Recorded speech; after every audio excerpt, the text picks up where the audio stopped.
Panago Pizza presents SDP, the Steve Dangle Podcast, with your hosts, Steve Dangle, Adam Wilde, and Jesse Blake. Let's go! Well, friends, if you live generously, life will treat you royally. And that is why we start every show with hashtag Our Town, Our Crown. It's not like we have a great pool to pick from. I feel like, the St. Louis game wasn't bad. If you were going to give a crown to somebody... Right, it's got to be a Leaf. I was like, It's got to be a Leaf. Easy. Yeah, it's got to be a Leaf.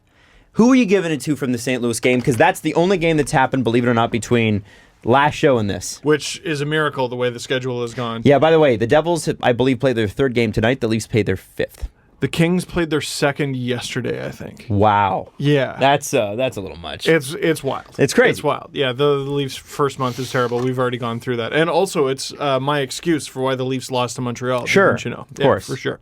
I'm going to go with William Nylander, man. He's looked great in all four games. And that goal that he scored against the Blues was all him from start to finish. Not just the fancy finish, the way he crashed the zone. Janssen knew what he was going to do. Ceci, I think, knew what he was going to do. He created the whole play. He drew the St. Louis players in. It allowed Janssen to move the puck. And then he's like, you know what? I'm going to do some crazy stuff if Ceci hits me with this. He hit him with it. He schooled Binnington. William Nylander gets the Trey Kroner at him. Now, why not put yourself in a friend of Crown Royal? Because, we're always going to talk about who wore the crown before every episode. Crown Royal is a gracious partner of the Steve Dangle Podcast. And, one of the things we do each week when we recognize a Leaf player who wore the crown, played it the Toronto way, is we like to kind of take your votes on it. It's interesting, Steve, that everybody basically agrees. It's William Nylander. And you know what's interesting, especially for hockey Twitter, is that hockey Twitter has been pro Nylander since the negotiations last season held him out. Mostly. Yeah. And there was a lot of reasons to believe that he would make somewhat of a good comeback. And it was funny in the preseason they were talking about him having he told Mike Babcock, I was dominant out there in one of the preseason games. Yep. And so it seems like he's feeling it. And when William Nylander's feeling it, we haven't seen William Nylander feel it since the second time this era, I guess, that the Leafs were eliminated by Boston. But we did not see William Nylander, and it's Mike Babcock that actually said after that game, we did not see that type of William Nylander. We did not see that at all last season. Not one game did we see what we saw on Monday night. Yeah, and some people go back at that because his numbers were really good. I'm sorry, he did not look, at least visually, that dominant. No. At any point last year. He's been great. Well, and it took him, he had 7 goals all of last season. He's already got, 3, 4 now? It's been a great week for guys who had 7 goals last year. Yeah, we'll get to James Neal. I just love how you guys are all jumping on my bandwagon. I started week 1 with William Nylander. My pick for week 2 was also William Nylander. Whoa, we're 1 away from the Trey Kroner.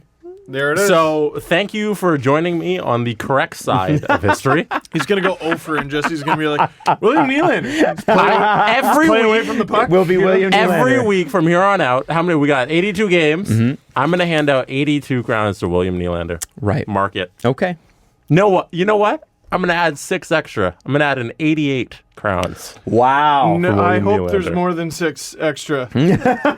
We'll see. I'm going to go with another Swede. I'm going to go with Rasmus Sandeen. All right. And the reason I'm going to go with Rasmus Sandeen is he was playing tight minutes. He played 15 of them, by the way, over 15 minutes for the first time in his career. And people were worried about it's so interesting to watch in the first week. It's like the NFL first week. People are like, the Patriots lost, they're screwed, it's over. And of course, the Patriots always come roaring back. Week 1 of the NFL is called Overreaction Sunday. Yes. Yeah. And that's what you do. I think the first 10 games in the NHL have got to be that. They are very important. There's no question. Yeah, because you start like the Sharks have, and I know we'll get to them. Yeah.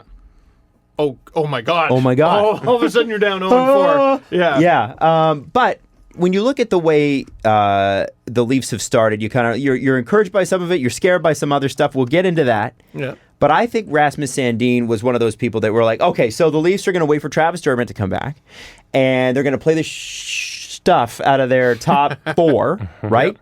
You know, CC, Riley, Muzz, and Barry. And those last 2 guys, be it Sandin and Hall or Sandin and Marincin, those guys aren't going to see a lot of ice time. But you said Sandeen twice, right? Like they're not alternating him in and out of the lineup. No, they're not. He's a Leaf. He is a Leaf. And that's the funny thing is that so beyond that, now he's seen 15 minutes, and I think people have to realize that can't be Mike Babcock's thing going forward. He's doing that now because he's letting a 19-year-old kid get used to playing against gigantic people who move faster than he's ever seen his entire life. Yeah. It's the smart thing to do as a head coach. He's playing against adults. Yes. Yeah. Yes, and he's playing. He's barely won himself. Yeah, exactly. So he's working him into this thing. Just relax. I think Mike Babcock has every intention to be as Mike Babcock about this as possible, which means that third pairing's going to get equal ice time to everybody else. Wonderful. Justin Fisher pointed something out. I love Rasmus Sandin. He is a beautiful child. Is it Justin Fisher? Was he patting himself on the back for his great tweets? No, was he running for prime minister? He was correctly pointing out that at least once or twice a game, with absolutely nobody around him, Rasmus Sandin just falls down. Right. Have you noticed that? Is that a thing? He just falls down. Like he'll screw up a backwards crossover or something. He just falls down. That's not good. I don't know what that's about. I mean, he's elite at like everything. Yeah. So it's obviously not that he sucks. It's funny with him because he isn't. He doesn't have this big sweeping stride. He doesn't have a booming shot. But it's all in his it's the way he plays in his head. He's got great edges. Yeah, no question. See, that's what I noticed about William Nylander the other night on the goal he scored. You know, remember. Man, such a transformative episode, I thought, for this podcast was the first time we had Gus Katsaros on. Because he really helped sort of change the way I look at hockey. Like, I was always like, man, Nikolai Kulemin looks like he tries so hard out there. You ever see him skate? And he's like, well, yeah, he skates like he's rowing a kayak. Actually, or paddling a kayak. You know something about that. I sure do. It's a lot of effort. I hate you guys. It's a lot of effort. When was the last time you did that? It's been some time now that you mention Why did you bring up the kayak? I didn't bring up the kayak. I brought up the Nikolai Kulemin skates like what is that, a Freudian slip, they call it? Have you been feeling guilty? It's guilt, man. It's guilt. I brought it up because I'm guilty like Drake's dad. Listen, I don't know why. No, he's the opposite of that. No, I don't know why my kayak would say that. My kayak only says those things to sell paddles. I don't know.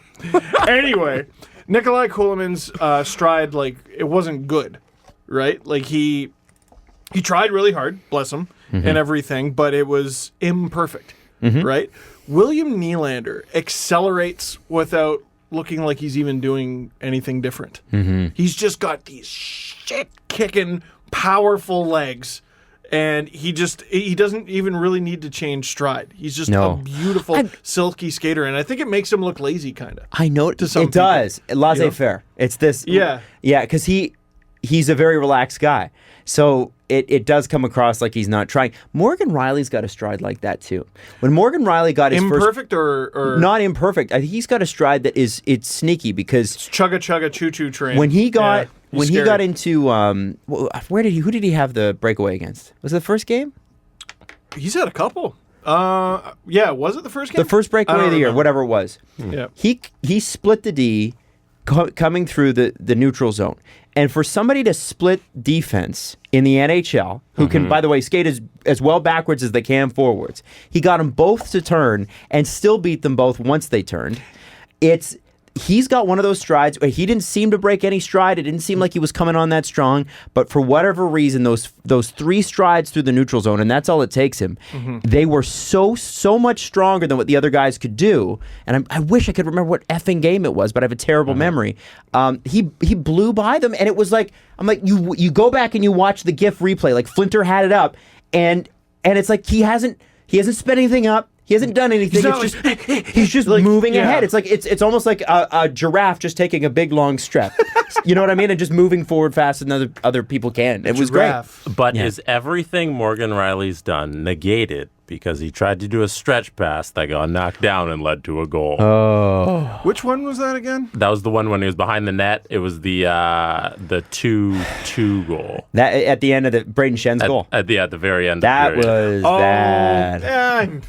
Yo, This man. this is what I'm talking about with naming him captain.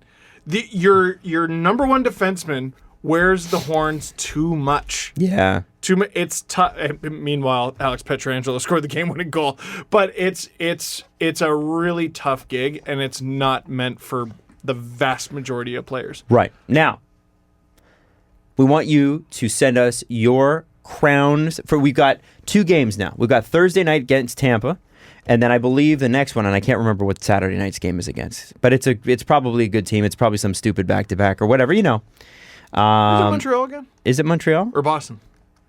I will tell you Well, look. in a second.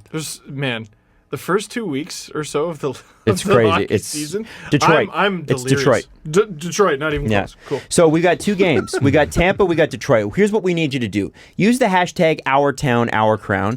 Tweet us. You can tag us in it or don't. We'll just look up the hashtag. And we're going to take some votes and figure out who we've got kind of sorted out. And I just want to throw this out there. In the future, we're going to start to turn this into something where you could maybe win something. Some stuff and some things. Just throwing that out there. So who wore the crown this week? Brought to you, as always, by Crown Royal. Live generously and life will treat you royally.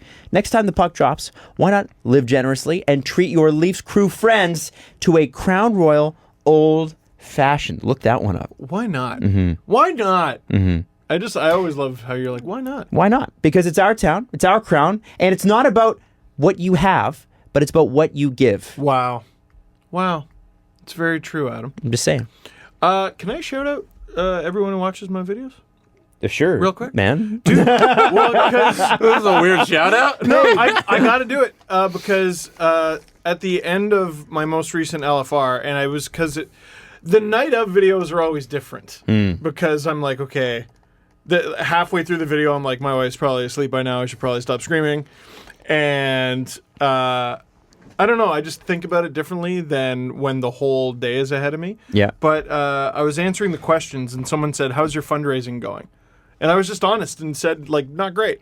Like, I had a really good first push, and then it just sort of died. And, I'll get like a, little donation here, a little donation there. And it's good. Every little bit counts, but it helps when there's lots of bits. Right. And so I just threw that up. I woke up the next morning, so I get an email every single time someone donates. Like the inbox was just crammed full, and I went from about $7,700 to I'm at about 11,000 now. Great. Yeah.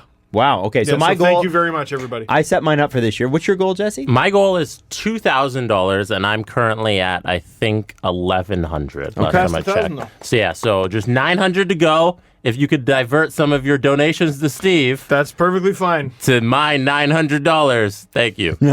I've set my goal higher this year too. 5,000 is what I'm going for. God damn. So you're signed up now. I am signed up officially. Steve guilted me into it on the phone yesterday. sure He's did. like, "Hey, man, can you please effing sign up for this?" And I was like, "Okay, fine."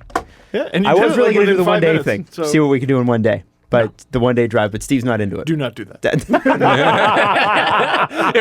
I think it'd be pretty successful. I thought it would be cool. But Yeah, especially if there was like a little build up. So Yeah. everybody kind of held off their donations that they were going to send. we could have done like anyways. a live stream. Like it could have been like a telethon sort of thing. Could have got people on the phone. Yeah, exactly. Yeah. Got performances from people. Like it could have been a thing. You Well, too. that's a great option. Who knows Bono? Why not contact Bono and find out? Why not? Maybe the Born Ruffians would have done it. Oh, and then They're all we'll boys. They know that. We'll put all of their albums onto every new iPhone.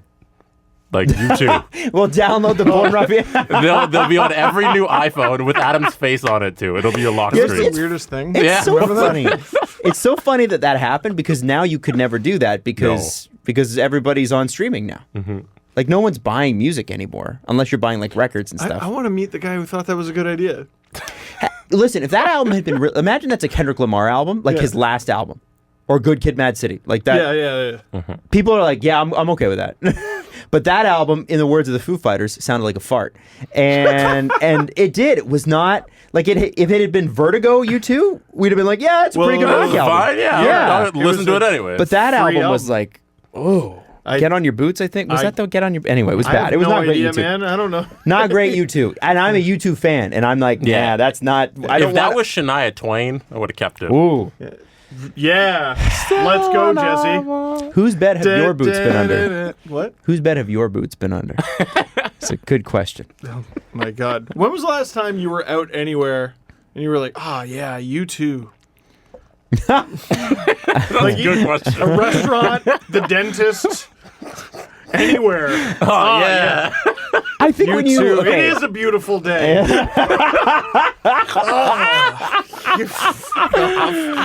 Get out of here. Man, no, U2's great, but you have to. They are. They have put on one of the best live shows on earth. They do. That's very true. But Great. I'll take your word for it. But I think they're an acquired taste for a certain generation, and I think that their time was the 80s and 90s, and probably not now. I mean, everybody's got their run, right? Can I tell a story? Yeah. Okay, so Is Bono on the other side of that door? I wish so he could hear this story. We have a radio jock here at the station named Tyler Barr. I think I know where you're going with this. He does weekends at Virgin Radio. So he's the biggest U2 fan on earth. Why? He loves He's an old Bono. soul, man. Yeah, he's an old soul. He loves the music, everything. So he's been to concerts in Vancouver. He's been to every show in Toronto.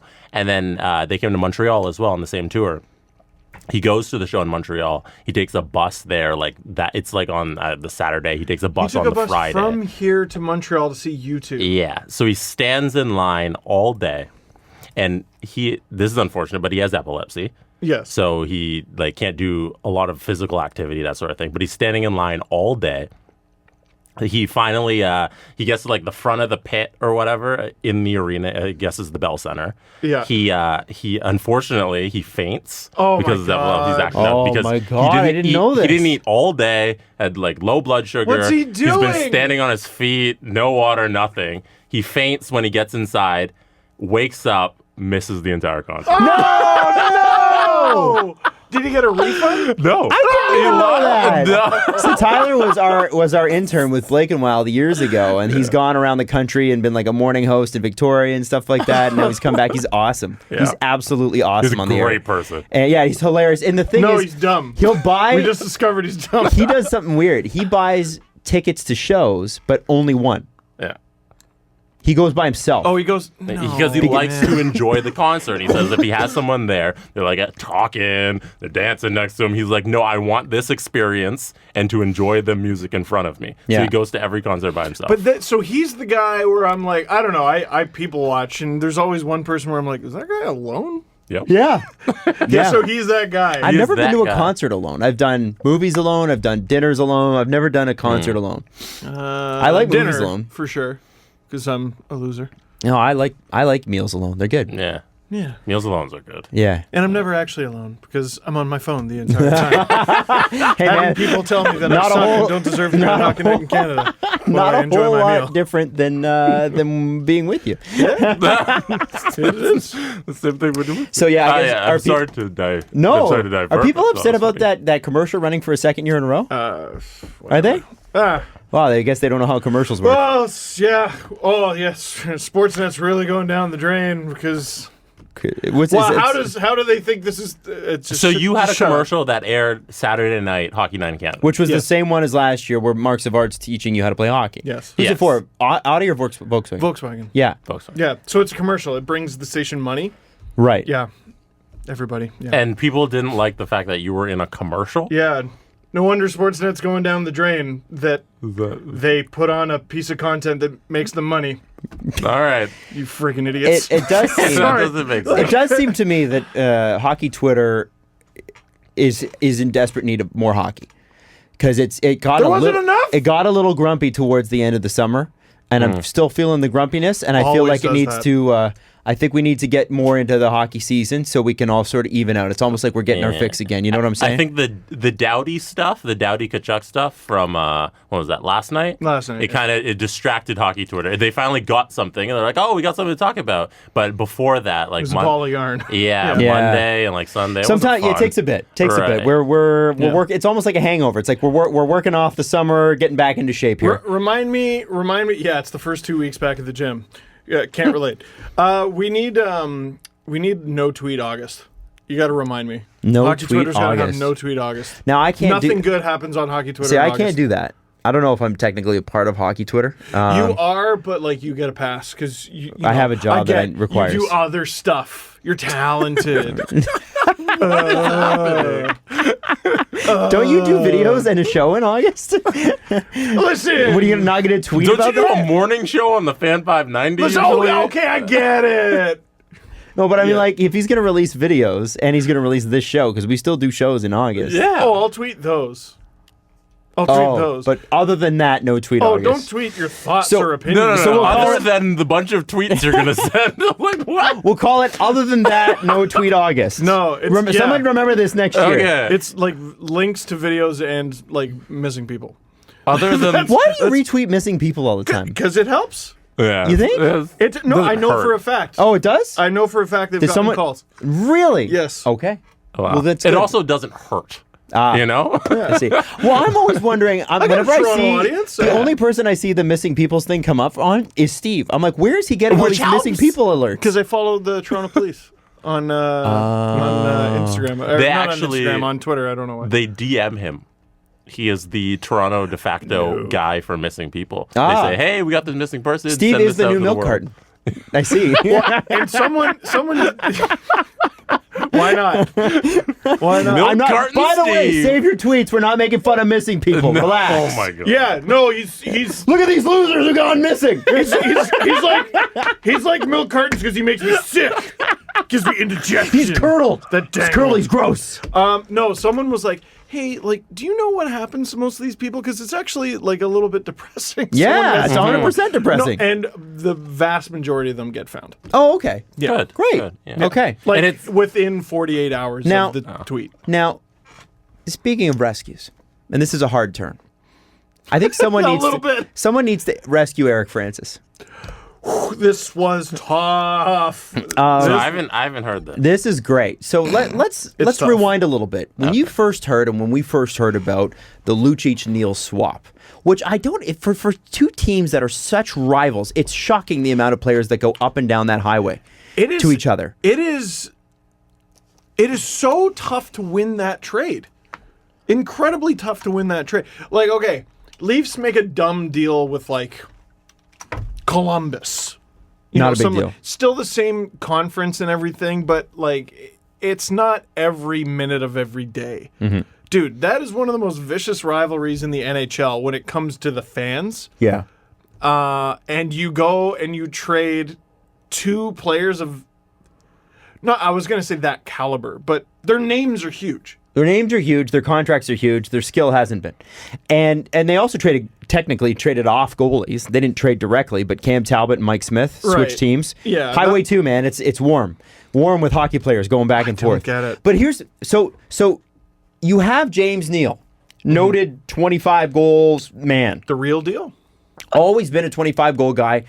Calgary last year, it doesn't work out. James Neal does great with teams that look like expansion teams on paper. Yeah, right. He does great with You know what? It seems like there are players that like he's almost like an Andrew Burnett. You know what I mean? Like I feel that. That's a bit of a deep reference, but yeah. Andrew Burnett was drafted by 80 expansion clubs. Like every expansion team there ever was, Andrew Burnett was on. We have Andrew Burnett. So let's look at Milan Lucic. Like James Neal regularly scores 25 goals. That's a you Last expect year- that. Last year was odd. Last year was an very off year. strange. Milan Lucic hasn't scored 20 goals since his first season in Edmonton in 16-17. Ooh, that's So they- further and further into the past. Because they went 82 games, 23 goals, 82 games, 10 goals, 79 games, 6 goals. So now they swapped them.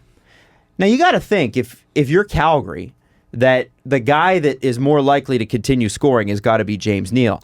They had evidently huge issues with him. He came into camp out of shape. There was apparently attitude issues. Bill Peters and James Neal didn't apparently get along. I think it was Bill Peters liking Elias Lindholm more than James Neal. And so he gets bumped down, and then he gets bumped down, and then So some nights I don't even think he was in the lineup. So they toilet his value. They basically flush him. In the first year of a 5-year deal. Yeah, and then trade him for a guy whose value has been plummeting for 3 straight seasons.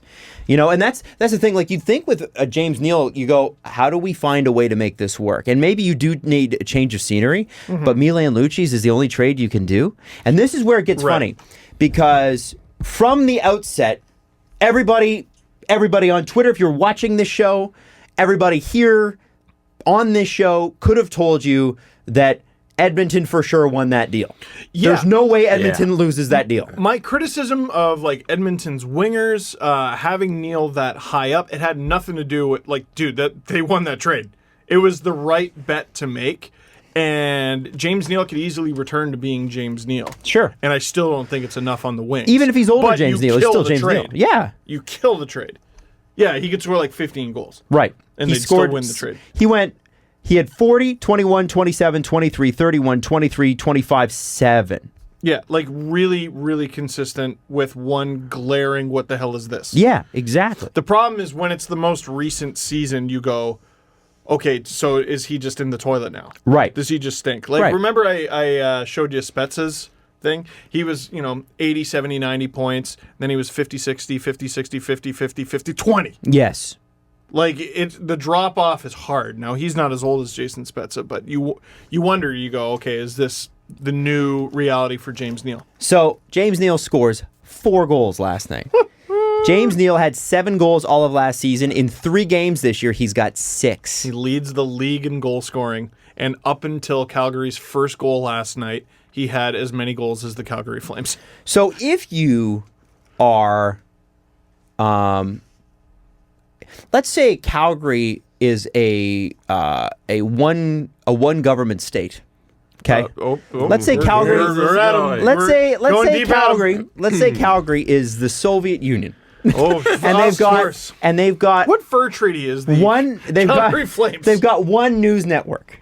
Okay. Does the one news network sound any different than how Eric Francis sounds on this clip? Don't trash Put it on. No, I don't. Listen. Are you saying Eric Francis sounds like the Soviet Union? I'm saying Eric Francis sounds like he's got a gun to his head.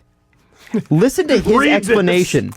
Listen to this explanation of how the trade has gone for them so far. And granted, it's early, but are you serious? And before you play the clip, just quick context. So James Neal gets his 4 goals.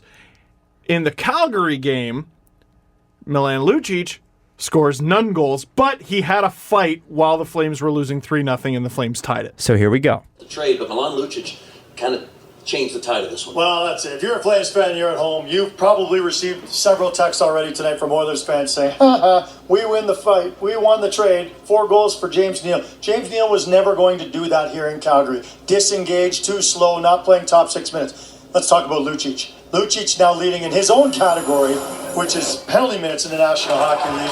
And this is an element the Calgary Flames dearly were looking for. Look at that hit. He absorbs that, and then he does exactly what everyone in the building knew what was happening next. It turned this game around. There are several things that turn around, but this is a big, big part of it. Again, Lucic and Tkachuk working. Now, I want you to remember something. Calgary won the division last year with James Neal being terrible. This is a good hockey team. That's a crazy clip. That's a crazy clip. Now, am I wrong? If you're state news, does it sound any different? And so then I look at this and I go, like, okay, LA finished dead last year. Yeah. Calgary finished first. Well, and at the time of that fight, the Kings were out shooting the Flames like 25-6. Like, they were killing them. Right. But Calgary is that good, and Los Angeles is that bad. And listen, I understand sometimes fights change games. I do get that. Yeah. I understand that. This might be a rare example of it. Maybe. But also, can we not? Why are we taking away from the people that actually scored the goals? This is you're taking square peg round hole here. To me, this is well. Listen, we got to find a way to not have this Lucic deal look really bad to Flames fans, even though it looks really bad. So we're not going to talk about Matthew Tkachuk's getting 2 goals and playing. Hold on, sorry. There's video playing. We're not going to talk about Noah Hannifin's first goal. We're going to talk about this one thing that we're going to somehow spin this trade into a good thing. And here's the problem. You think I'm crazy. Eric Francis wrote an article today. And who was in net? Big Save Dave? Yeah. Yeah.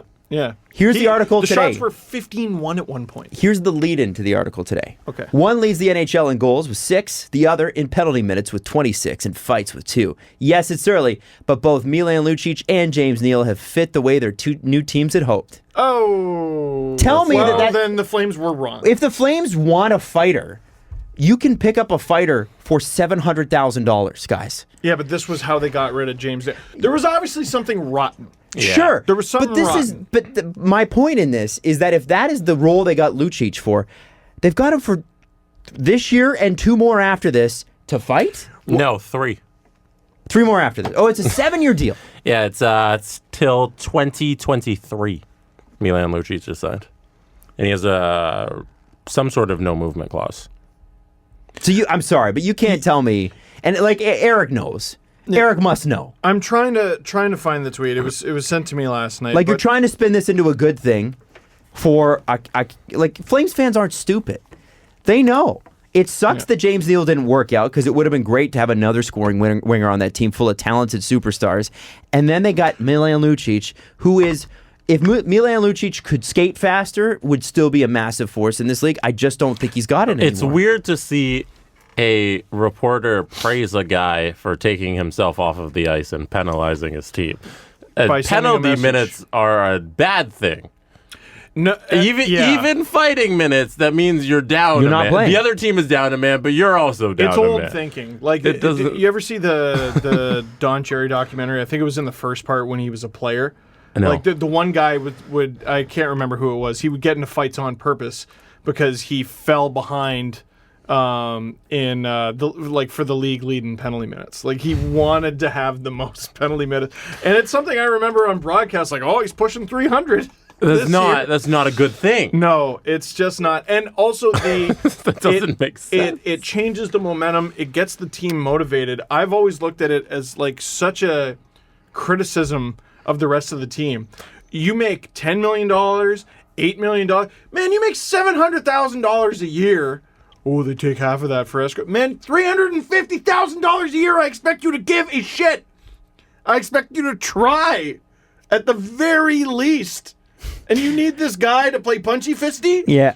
To remind you that you're in the middle of a hockey game at home? At home. What is it called? What are all the people screaming about there? Punchy fisty? Friggin' wake up! Use the friggin' gazebo smelling salts there. Placebo. I saw it. Use the smelling salts and wake up.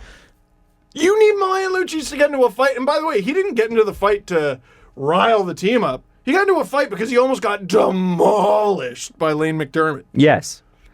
And again, who the hell's Lane McDermott? So you fought this. You fought. I don't even know I got his first name right. You fought not notable guy on team that's bad. Yeah, I like, come on. It makes no sense. And props to them for coming back in a game where they were 100%. No, but that's the problem. Is that how can you give that? That was all Chuck's game.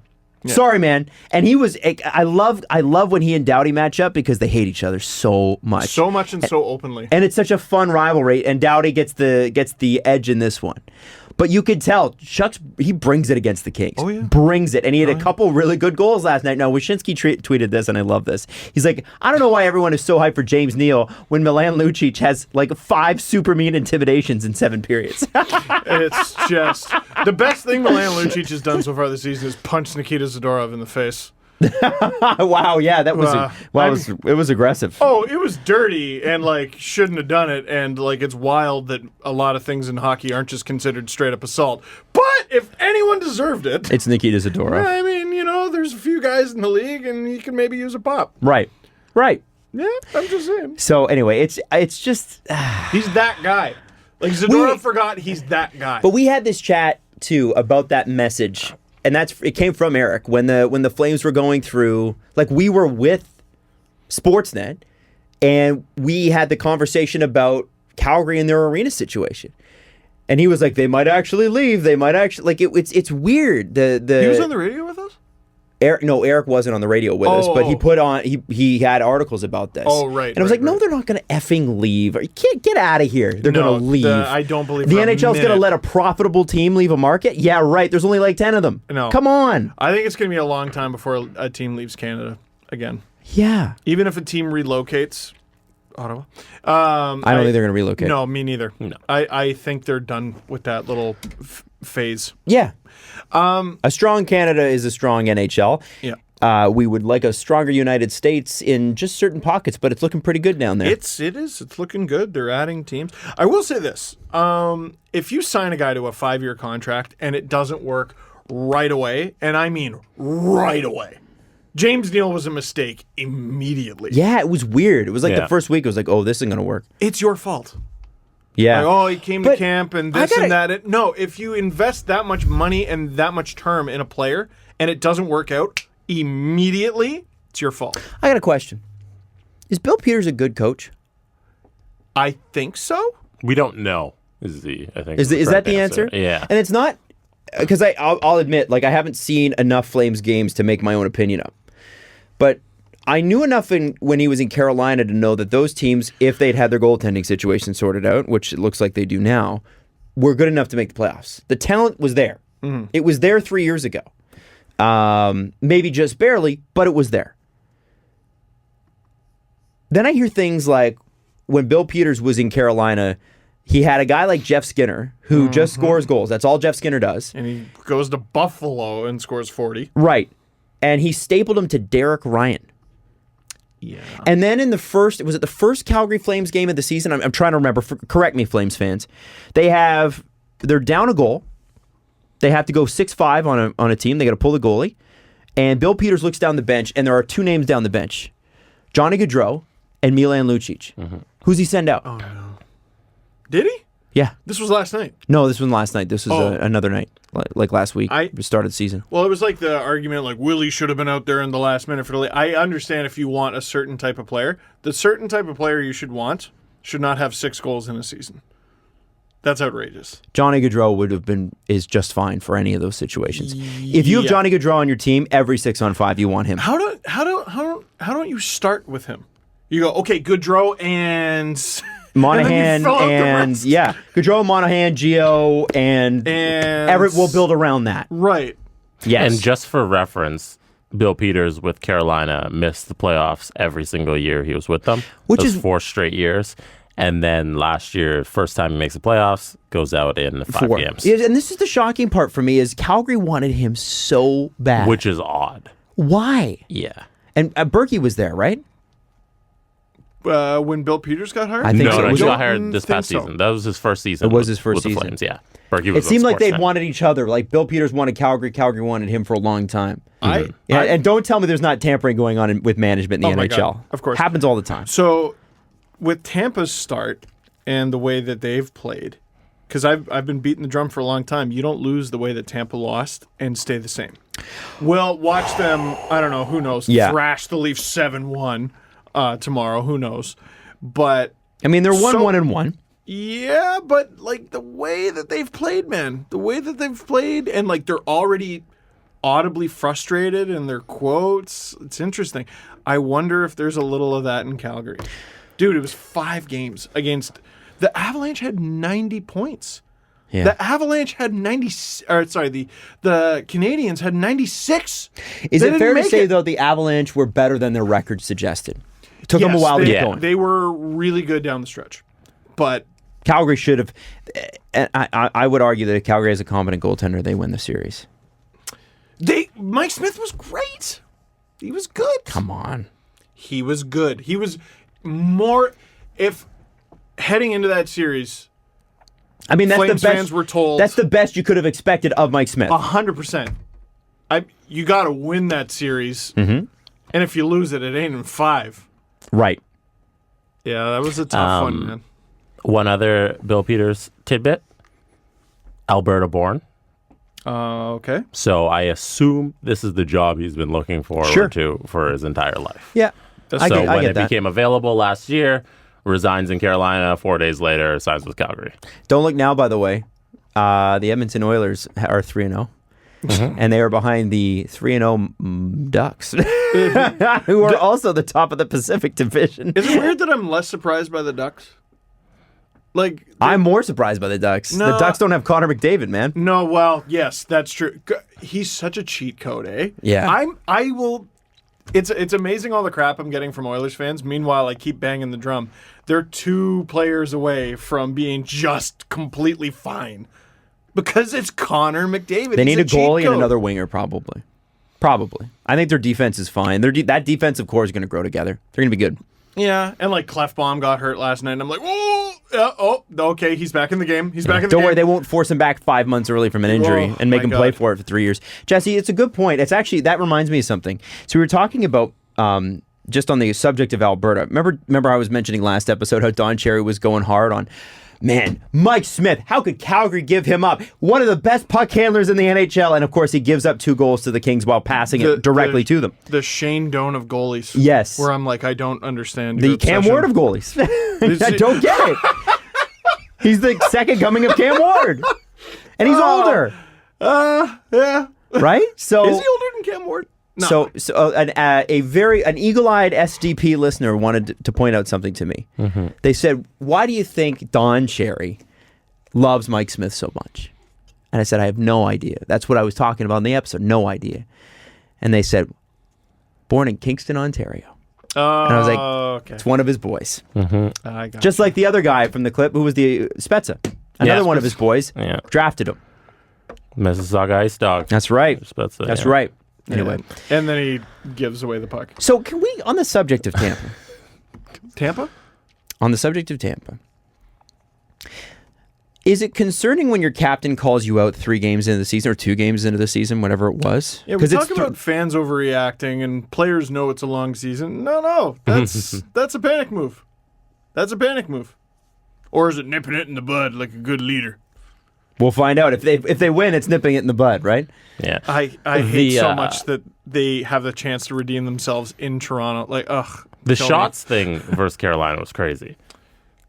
If you can't Carolina is monstrous. Yeah. Yeah. But that Monstrous. for the team that's supposed to be the best team in the league, the most high-flying offense we've ever seen in the NHL, it's ridiculous that you can go an entire period and not somebody just get in over the blue line and throw a shot on goal. I can't remember who tweeted it, but that's since they started tracking it, or like in the salary cap era or something like that, there's only been 23 shotless periods. Because it's hard. Oh, It's a yeah. little disc. Like, it's easy to get a shot through. Yeah. Like, wire it from your own blue line. That's what I'm Yeah. saying. Just to, you know how like you can break the shutout? Like, just break the shot shutout? Right, yeah. Just blast it in. Somebody on the bench has got to know. You can look up on the scoreboard and see a 0. Yeah, we haven't gotten a shot in Yeah. God knows how Just long. head over center ice and throw a shot on goal. So, if this continues, that Nikita Kucherov getting thrown out moment, how big does that In the become? playoffs? Yeah. He got suspended. Was it suspended in the playoffs? He did. Yeah. He missed a game. He missed the last game because he was suspended. Was I it think. the last game? I don't Something know. like that. He Anyway, he missed time. it was not the time for Nikita Kucherov to get suspended. Does that moment become a big moment? Does that moment become like we should have known then that something was up? Because that was weird at the time, but it's the playoffs and it's the first round. It's a demolition derby, so you have no idea what's happening. There's so many games. They're on different nights. Whatever, you're trying to keep up with everything. If that happens in the second or third round, oh boy, that's a big story. But because it's the first round and there's so many storylines happening, it's pretty hard to really understand what's going on. Well, and it wasn't one of those situations where we go, now Tampa's screwed. They were already screwed by that point. So, but I mean, again, you're Tampa. If anyone was going to come back from a 3-0 deficit, it was going to be them. It's a good point, Adam, because whenever Kadri goes squirrely, there is at least a lead up. I don't remember a lead up to what Kucherov did really, other than he just sort of lost it. yeah, that's true. He just kind of snapped. Yeah, like Kadri, he shouldn't have ought to done it both times, but you see where it came from. Here's the play, and then these are the strides where Kadri lost it. Here's the play. Here is, you can actually see the red mist surrounding him like a Super Saiyan. And here's him getting suspended for the rest of the playoffs. They also don't have Braden Point. And they haven't had He's him. back now.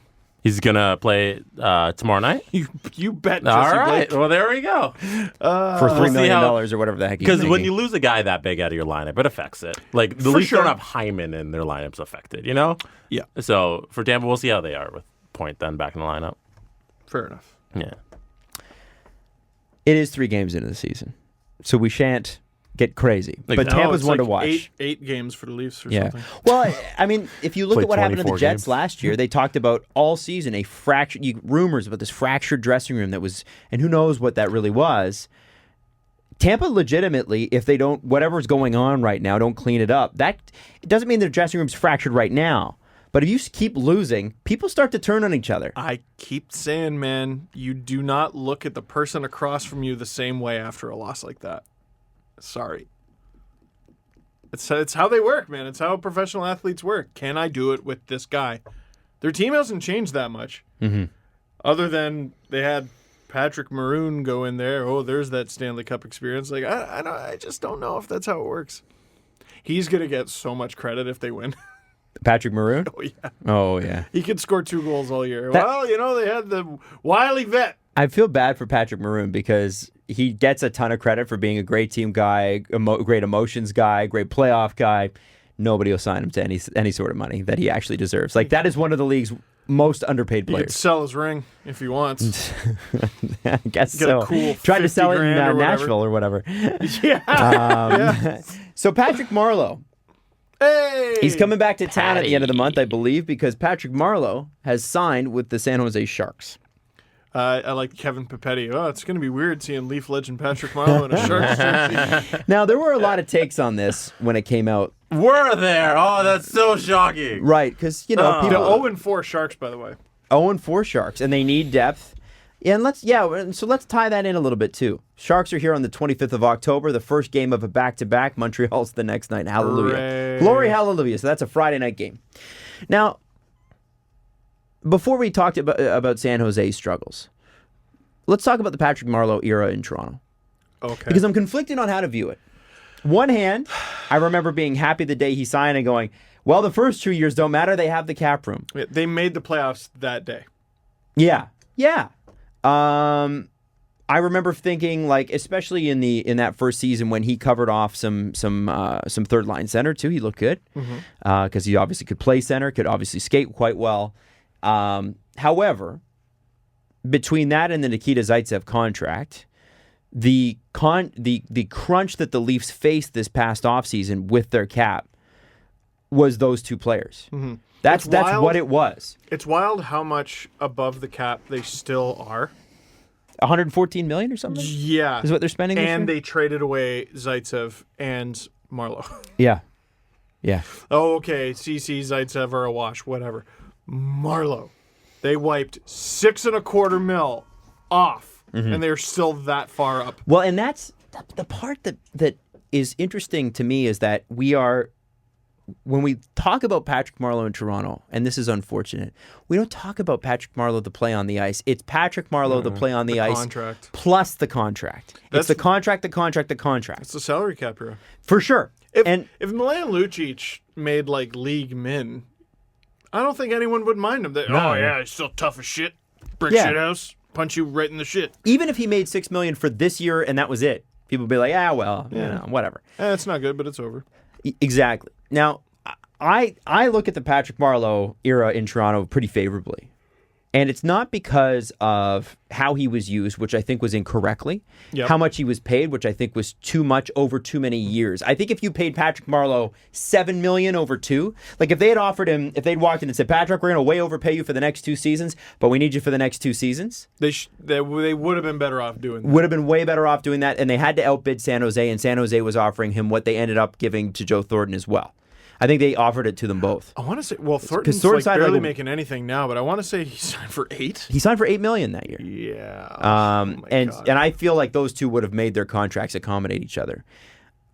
Patrick Marleau undoubtedly had a positive influence on this franchise, right? There isn't a person or player in this franchise that says it's not been a good thing. They loved him. That counts for something. Sure. However, how as a fan do you view the Patrick Marleau era? I was saying today with JD Bunkus and Ben Ennis, if the Leafs go 2 or 3 rounds deep with Patrick Marleau, I don't think we look back on it the same way. But we got this guy to push them over the top, and they have nothing to show for it. Even the first Game 7 against Boston, where he had 2 goals, he was great on a line of him, Plekanec, and Marner. Ooh. It worked. Yeah, it did. It worked. Plekanec came alive. He did. And then it allowed, there was a weird line of like, it was like Kadri, Janssen, and might have even been Nylander. I can't even remember. Like, it was wild. But if they had any kind of success, we would have been like, they shot their shot and it was worth it. But when you come away with nothing, you're like, cool. Now the Leafs are down a first-round pick in a year where you don't want to be down a first-round pick because this draft is supposed to be sick. JD brought up a great point. Well, it's going to be a late-round pick. Rasmus Sandeen, 29th overall. You can get good players and at the there. time, Jesse and I were out at the bar that night when Sandeen was drafted. Oh, yeah. And I remember looking at him going, Rasmus Sandeen, I haven't seen him on the projections. I was so worried. I'm like, oh, no, he went with the Sioux guy. Oh, no, he went with the Sioux guy. That's a lot of people said that at the time. I wanted Joe Velino, who's looking good for Detroit. Yeah. But no, and they're Sandeen's artificially exactly what they keeping need. him down, Joe Velino, by the way. Yeah. He's an NHL player. And Joe Velino's that so far anyway is a good example of, oh, no, forget position. You should draft the best available player. I'm like, you should think a little bit about position. I'm glad they got the defender. Yeah.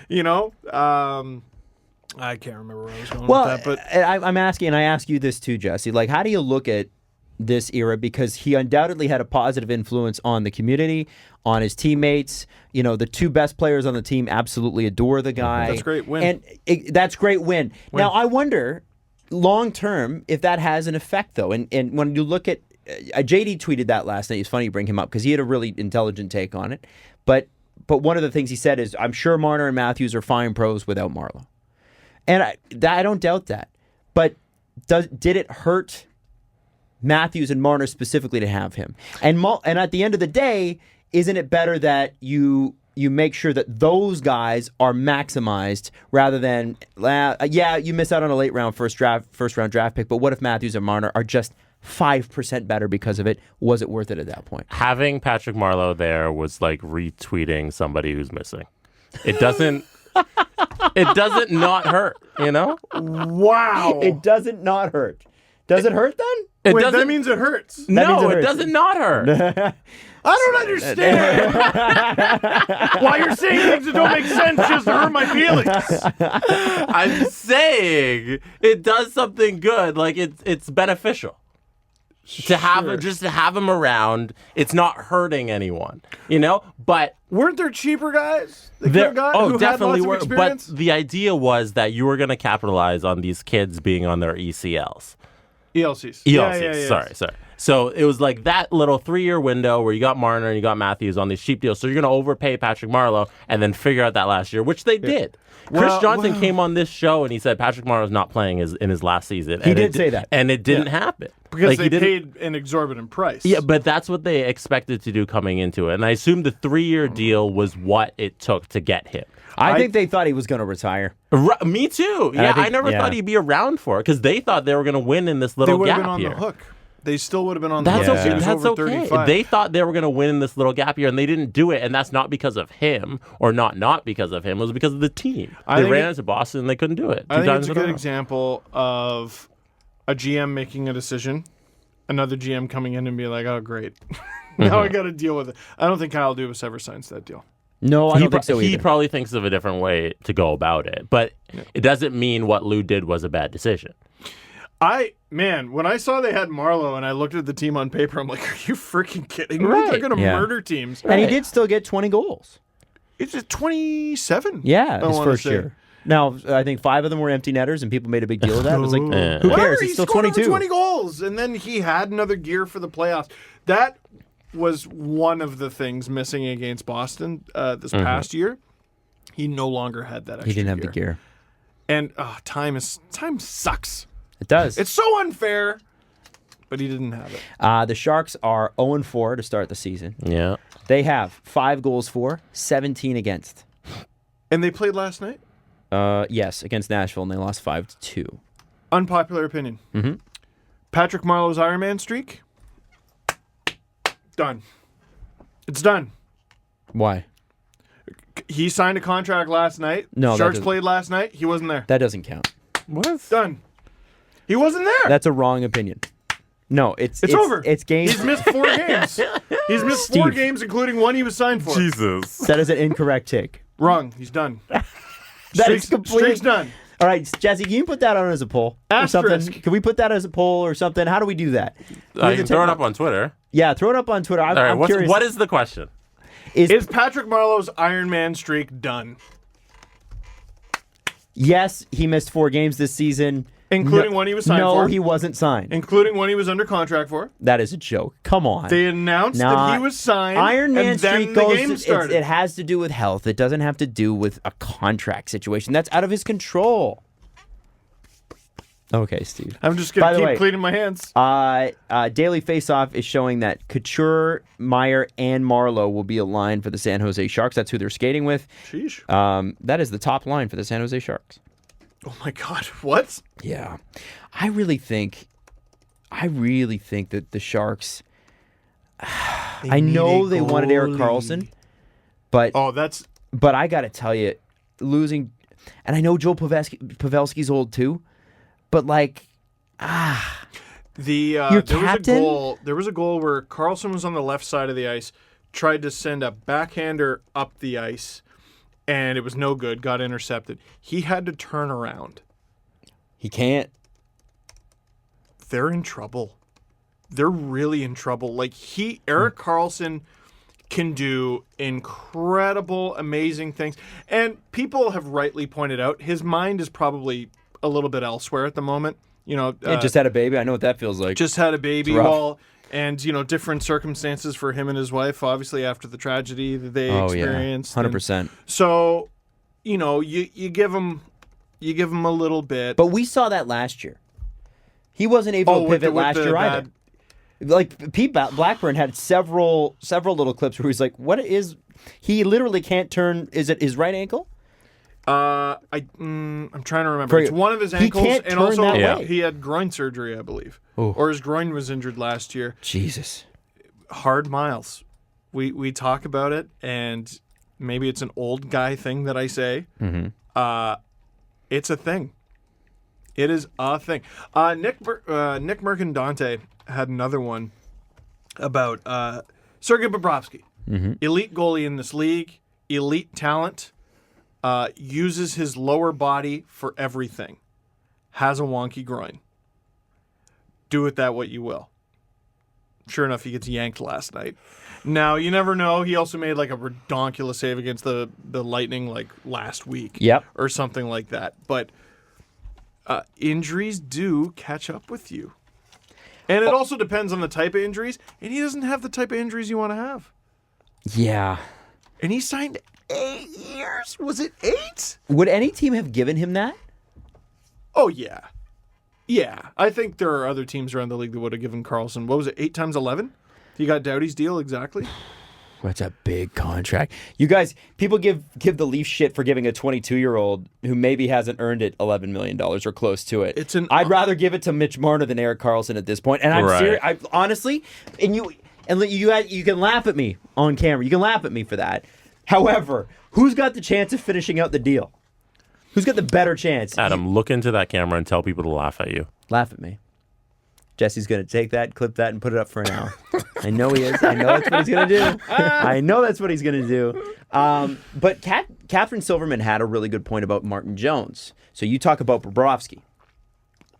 She said Martin Jones, and this is from October 2nd, so you should look up this tweet, though. It's really, really interesting because you rarely see like goaltending breakdowns like this.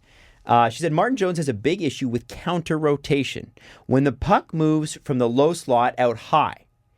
So here's something she pulled from 2017. Basically, it's a Mark Stone goal. And essentially, when the puck goes from here's the rink, right? Mm-hmm. The rink is you're looking at I see it on your hands. You are looking at Martin Jones's back and you're looking out at the ice. Adam's framing this like a photographer. Let's say the puck goes from the left corner out high. Martin Jones cannot he's already going one way. He's already going towards where the puck was. If you are able to hook it out high, you got a wide open net.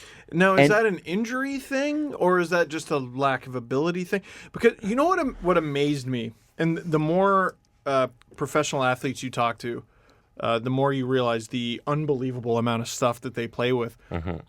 I talked to Andrew Hammond, the Hamburglar, when he was with the Belleville Senators. It was either right before or after the Sens traded him to the Avalanche as part of the massive Matt Duchene deal. Right. That has aged poorly. He was talking about his hip, and I think it went down to his knee, and I can't remember if his back was involved because it's that whole area where everything's connected. Attached, yeah. His entire professional career, it was giving him issues and probably required surgery. But it wasn't until, 5-6 years into it, he actually got the surgery. Wow. It was just maintenance. And you imagine being in the minors, you're sitting on the bus, you're on a Western road trip or something. A lot of ground to cover. Yeah. Sitting for a while. Who are we playing tomorrow? Montreal. Whew. You know, sitting is murder. So I wonder, is Martin Jones, who played over 60 games last year, is he one of those guys? Well, who's just dealing with it? She wrote an article in 2017, and she actually posted it. Catherine Silverman, that is, about his bad habits. You can go and you can read it in The Athletic. But she Maybe said it's just a bad habit. Well, she says but she's like, it's still relevant. That's the problem. She said his biggest tendency, and this is a follow-up tweet, is to stay facing left when the puck moves from the low left slot up to high past the right hash marks, meaning when it basically hooks up and around, which contributes to the reputation of being poor on his blocker side. He has to become cleaner, rotating and moving left to right. So it seems to be a left to right issue. It's a glove side to blocker side for him. And I wonder if there's an injury that's preventing that, or just something he can never fix, or it's crazy. Can you bring up the Sharks goalies on Cap Friendly? I can. Please? Because I'm trying to think. They had they still have Jones. Mm-hmm. Aaron Dell is still their backup. Mm-hmm. I want to say they traded Antoine Bibeau to the Sharks. So they didn't acquire any goalies. They lost them. So they have some really young guys. Andrew Shortridge, Zachary Amond, who's 19 years old, and Joseph Coronar. I don't know enough about those guys to tell you if they're going to be any good, but the fact that they didn't go out and do anything really to their professional goaltending is wild to me. Wild after the season. Aaron Dell had the easiest job ever, which was to be better than Martin Jones, and he couldn't do that. How don't you go out and get anybody? Varlamov? You could have had Varlamov. You could have had Lehner. You would have had to pay him too much money. Too much money. No. What you don't do to me, if the Sharks wanted to remain really good, and this is early. Yeah. But if I'm looking at their offseason, Erik Karlsson's gone goodbye. I would say try to keep Pavelski at a manageable number and go after Bobrovsky, but end up with Robin Lehner because Bobrovsky wanted to be in Florida. I was about to say, well, Aaron Dell's got time to get better. He's older than Jones.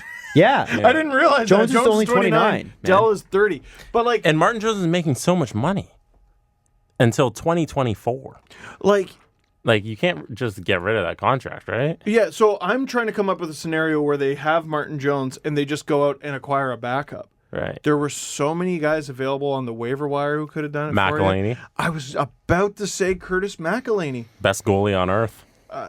There were guys available. There still are guys available, and it's wild to me that that's their tandem. Mm-hmm. Wild. Absolutely crazy. They're allowing a lot of goals, man. Let me ask you something. We've sort of flirted with talking with the Leafs. We've been in and out. And this is a bit of a turn as well. Yeah, I think the McElhinney trade was a mistake. There was no trade. In fact, there was no trade. It was waivers. Oh, Baby. that's There right. was no trade. That's There was right. no trade. Nothing like that good old-fashioned waivers donut. One side and the other. Now, the Leafs 3-1. Nope. 3-1. No, 2-1-1. 2-1-1. Are Leafs fans really pissed off with the start of this season? We talked to one out in the hall there. Yeah, we've got a guy, producer behind the scenes here at the radio station who basically is super pissed after all the money that was handed out in the last 18 months. He seems to be the only guy he's happy with is Nylander. Yeah, which is good. But he should be happy with Matthews too. Yeah, the guy was, Well, he's second in goal scoring, so he's not worth it. Right? Not thrilled with Marner.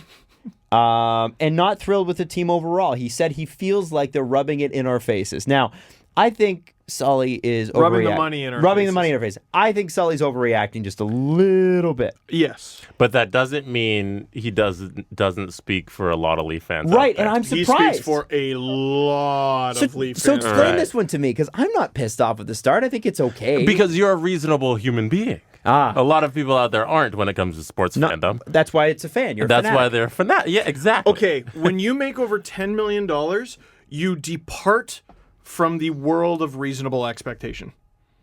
That's what this team is dealing with, right? Mitch Marner, John Tavares, who we've all forgotten about. I think he has 4 shots. What? Should we be concerned? It's time to make a change on that line. Well, maybe. So Mitch Marner, John Tavares, Austin Matthews, and does anyone else make over $10 million in the NHL? Yeah. If you make $10 million in baseball, you're just a left-handed relief $10 million pitcher. in the NBA, you're like the 7th or 8th guy. Right. You're a bench player in the NBA, like Vince Carter. Right. Like at the end of your career, can't even jump. But when in the NHL, absolutely, you make over $10 million, you leave the realm of reasonable expectation. Now these guys are making all this money.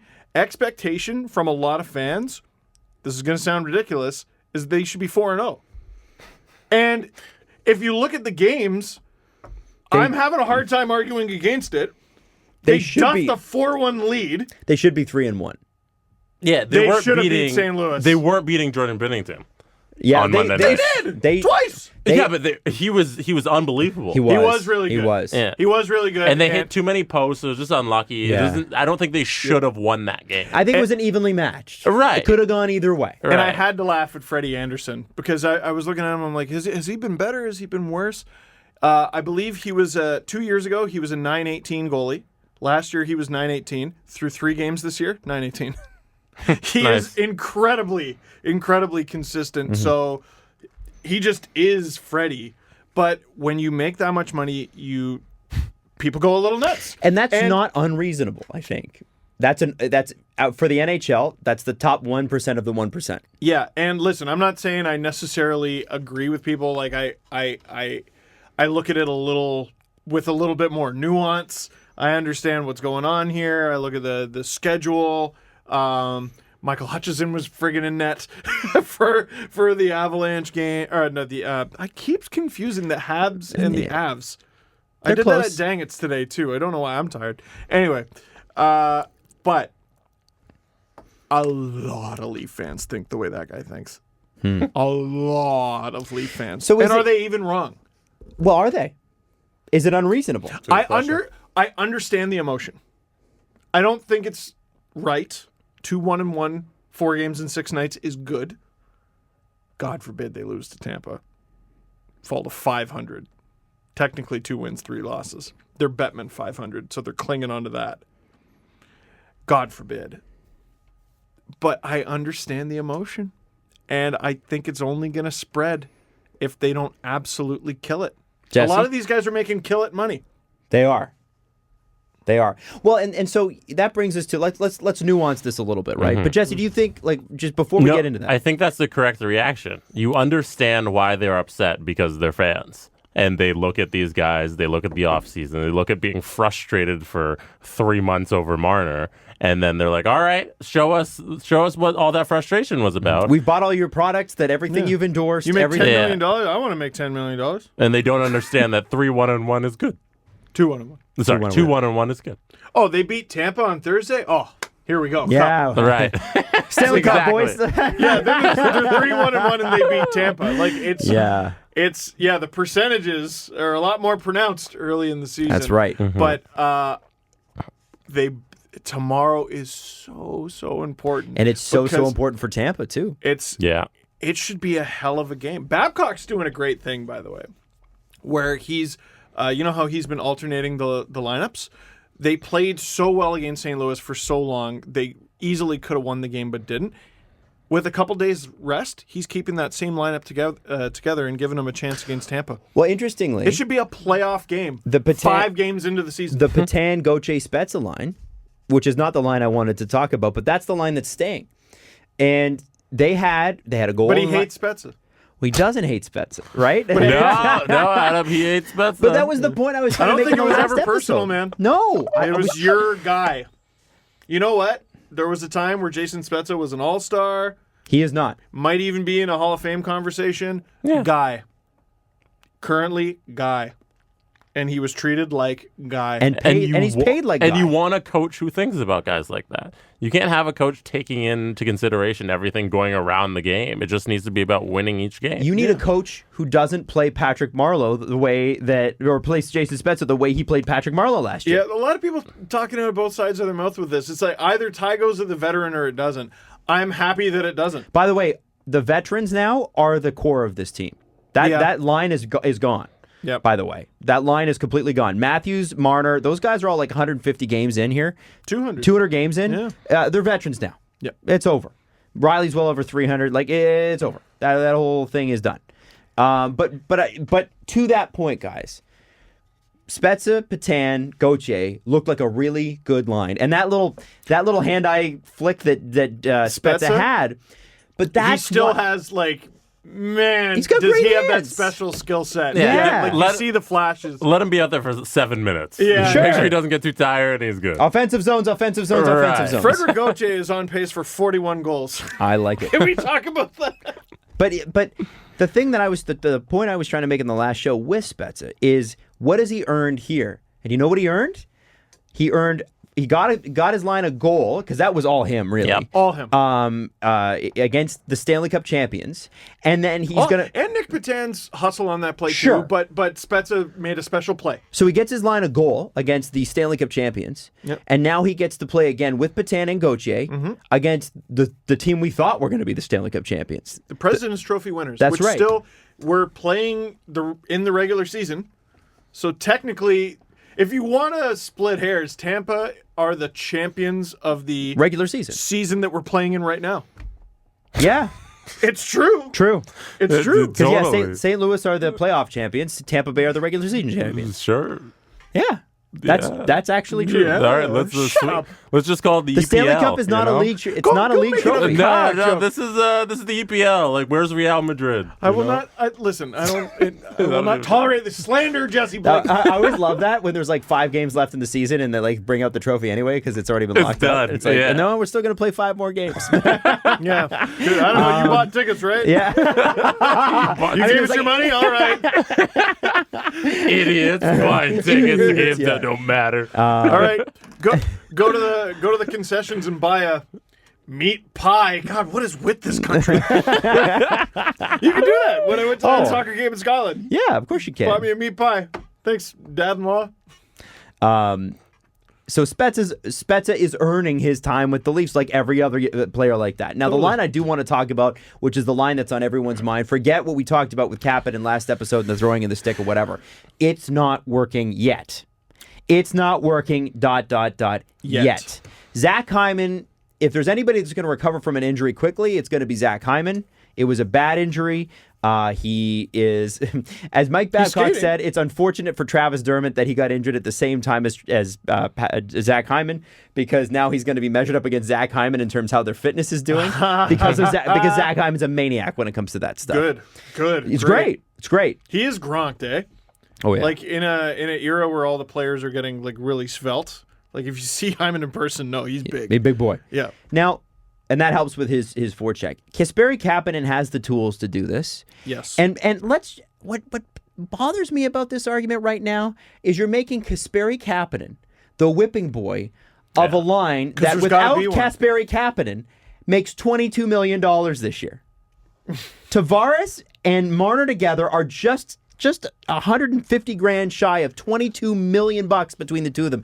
Don't put this on Kasperi Kapanen. I have a hard time believing he's the one screwing this up. Right. Those That two doesn't are make the ones that sense. need to get their shit together. Yeah, like, and listen, you might go, oh, well, he's not working, and oh, he's done this, and oh, he's a drag, and again, we are leaving the realm of reasonable expectation. Marner and Tavares make almost $22 million. And Kapanen's not a bum. No, he's not.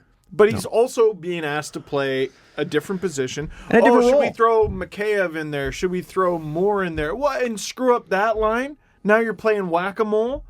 No, that line looks great. Matthews' line looks great. Yeah. Let this line figure it out. And worst case scenario, it's only going to be together for another month anyway. I think they'll figure it out. I think there's they'll too much figure it skill for them not to. And lines go through bad 5-game stretches. It just sucks, and it's more pronounced when it's the beginning of a season. If it looks particularly bad, I could see them making like a small change. I would imagine they take Moore, put him on the left, and Kapanen goes down on the right of the third line. Mikheyev is a guy I wouldn't move into that position. No. People are like, well, he can do anything. I'm like, he can't. He's playing the four position. games into North American you said ice. this in your video. He's literally hasn't played in the NHL for more than a handful of games. It's 12 a periods. little bit surprising he's as good. Right. Yeah. So just leave it. Yeah. Leave it. Leave it. He's playing the role he should be playing, that he was brought in to play. Let him play that role. That's what he's good at. I know what the record is, but I haven't watched a Leaf game and looked at their offense anyway and gone, something's really wrong here. Well, and now we're starting to see the warts of Cody Ceci. There are some good stuff. There are some good things that we're like, wow, didn't know Cody Ceci could do that, for sure. The setup for the Nylander goal. But yeah, sure, it was great. And he read the play real well, yeah. He did. And it was like, he didn't even catch the pass. It was just a redirection. Tap. Yep. It looked like a set play. The issue with Cody Ceci is on the defensive end. And it was with Ottawa last year. Now, Ottawa sucked. But one of the things that he really struggles with, he's an awkward skater, right? He's a very awkward, weird skater. He's very top-heavy. Yes, he is top-heavy. But he's Ian gap Tulloch control. tweeted he's not the greatest backward skater. I'm like, maybe this position's not for him. Then. Right. Like, he's a defenseman. What the He's also an NHL level player. Like, he should be good at skating. Yeah. I don't know. I mean, Patrick Coletta was an NHL player once, too. Wow. So that was the name. Yeah. Wow. Maybe it's just me, but I feel like Riley feels more comfortable with him because he's attacking a lot. Mm-hmm. Maybe that's just a change in philosophy. I have confidence for this Leafs team. I'm just gonna say it. I think something stupid. I've been holding back on saying this. Something stupid is telling me this is the year. I'm serious. That wasn't a hot take. That was a hold take because he held back till game 4. Adam. No, but when have I ever said I think the Leafs? When have I ever said the words I think the Leafs are going to win the Stanley Cup? You've never said that. Here I am, right here, 2020, and it's not because I think they look particularly good. It's just a feeling I have. I think the Leafs are going to win the 2020 Stanley Cup. Say it. Right into the I think the Toronto Maple Leafs. Oh God, I'm going to get dunked on. No, say the full thing with no cuts. On October 9th, 2019, I am saying the Toronto Maple Leafs will win the 2020 Stanley Cup. Wow. There it is. I am saying it. However, I look at Cody Ceci and I go, might not be with him. Well, there's been rumors that they may try to just trade him because if you look at a guy like Cody Ceci who has looked like a player, I think a guy. He's looked like guy. He's looked like guy. I've never understood the 4.5. And you look at Winnipeg and you go, they're lacking in guy. I can't. It was so. They were so overshadowed by James Neal scoring 4 goals, but that defense of literally 6 guys. It's Morrissey and Kulikov and Morrissey's out. Oh, and Morrissey's Kulikov's out now. Oh. They're all out. But 3 of them scored last night. They have an 18-year-old playing for him. I forget his name. Haiola. Pionk scored. And tell me this isn't a made-up name. Tucker Poolman. It's his first from Line and Scheifele. He's not bad. Right? So Anthony Stewart with Jeff Merrick on the second best radio station in Toronto. How dare you? Fan 590. Stu Monroe. During that thing that's not Leafs lunch. And he was talking about Hockey Central at noon, sir. He was talking about the total games played for the Leafs defense. The Jets defense. This is crazy. Do you know the number? I don't know the exact Okay, number. Adam. The Avalanche have the second most. Oh, I have both numbers. Oh, you have both? Great. Yes, I have both numbers.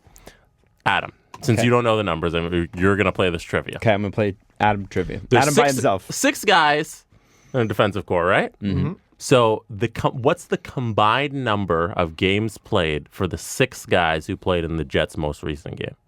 And Morrissey's out. Morrissey did not play. Morrissey is out. And Kulikov is out. Was he out before the game or during? Yes. Yes. Before the game. Before. Did not play. Did not play. And Kulikov was the guy they were going to be like, he's not good enough to play here. Yeah. It's crazy. He's like top line guy. It's like personal leave or something? Is that what it is? Yeah. Oh, boy. It's Okay. unfortunate. I hope he's okay. You know, I couldn't even name, and then besides Pionk, Here, you want to... I'm gonna say 326. Oh, wow. Wow. That's not a bad guess. 361. Whoa! Yeah. Really good. Yeah. So that's an average of roughly 60 games per guy. And I their figured entire that's what I defense. tried to figure. It was like, because these guys haven't played a full season, most of them. No, right? No. Pionk probably accounts for like half of that. So the second lowest number of games played by a defensive core, this was, I think the number was all of last season. Like or just this season so far, or that night. Whatever the number was. The most recent lowest lineup for the Colorado Avalanche. Yes. Yeah. Was the second lowest total of games played by a defensive core. Do you know what that number was? I'm gonna say 400. 1,461. Whoa! Like triple the Jets. And that was like an almost- astonishingly low number of 1,400. Yeah, and they're like going like aggressively young, and Yeah. like they're guys who have no experience are like Good for the- guys though, like Cale Makar, But that's how depleted this Jets defense is. It's insane. and the Penguins could not beat them. No. No, the Penguins are bad though. The Penguins are bad. Did you see the goal that I forget what goal it was? Penguins are Pete Blackbird's like almost had it, Matt Murray, and it was a He goal didn't that- even move. Didn't even Yeah. move.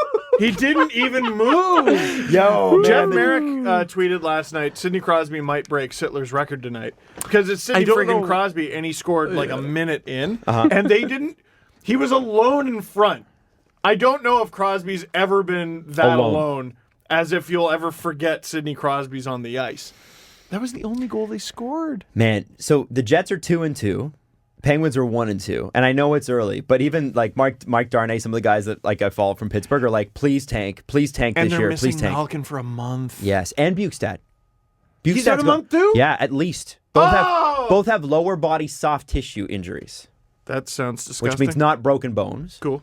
But that's not good either because those can take a lot longer. Like broken bones, you'll be like, well, it's a 6-week recovery. Aren't they a little bit unpredictable? Like you can have a setback. Sure. Oh It's like my a pulled groin is a soft tissue injury. Oh my god. So, lower body means skating. And Malkin and Bukestad, both guys who are going to be key. Here's the thing. I know that the Kessel-Sullivan relationship was beyond mending.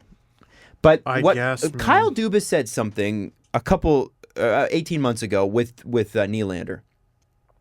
When people were really like every TV show, every radio show, and I can only forgive me, Pittsburgh. Oh, I was less than 18 months ago. Yeah, okay, That yeah. was So it was a about year ago. Forgive me, Pittsburgh fans, for bringing Toronto into this. But remember, I live here, and a lot of the national sports stuff is all out of here. Penguins fans never complain about that stuff. Yeah, they're cool with it. That's true. That's true. But when everybody was on Kyle Dubas to go, F this guy, trade him, he said, we're not in the business of trading elite talent out of town. And they're supposedly trying to trade Jack Johnson, and they're supposedly trying to trade They should have Erica looked after that Branson. before Phil Kessel. Dude, what the hell was last season for the Pittsburgh Penguins? It was a fever dream. I don't understand. They ruined a back-to-back championship team. That the next year Still went to the second round. still went to the second round and lost to the eventual champions, who they've already beaten like 19 times in the playoffs. And what did they do last season? How far did they get last year?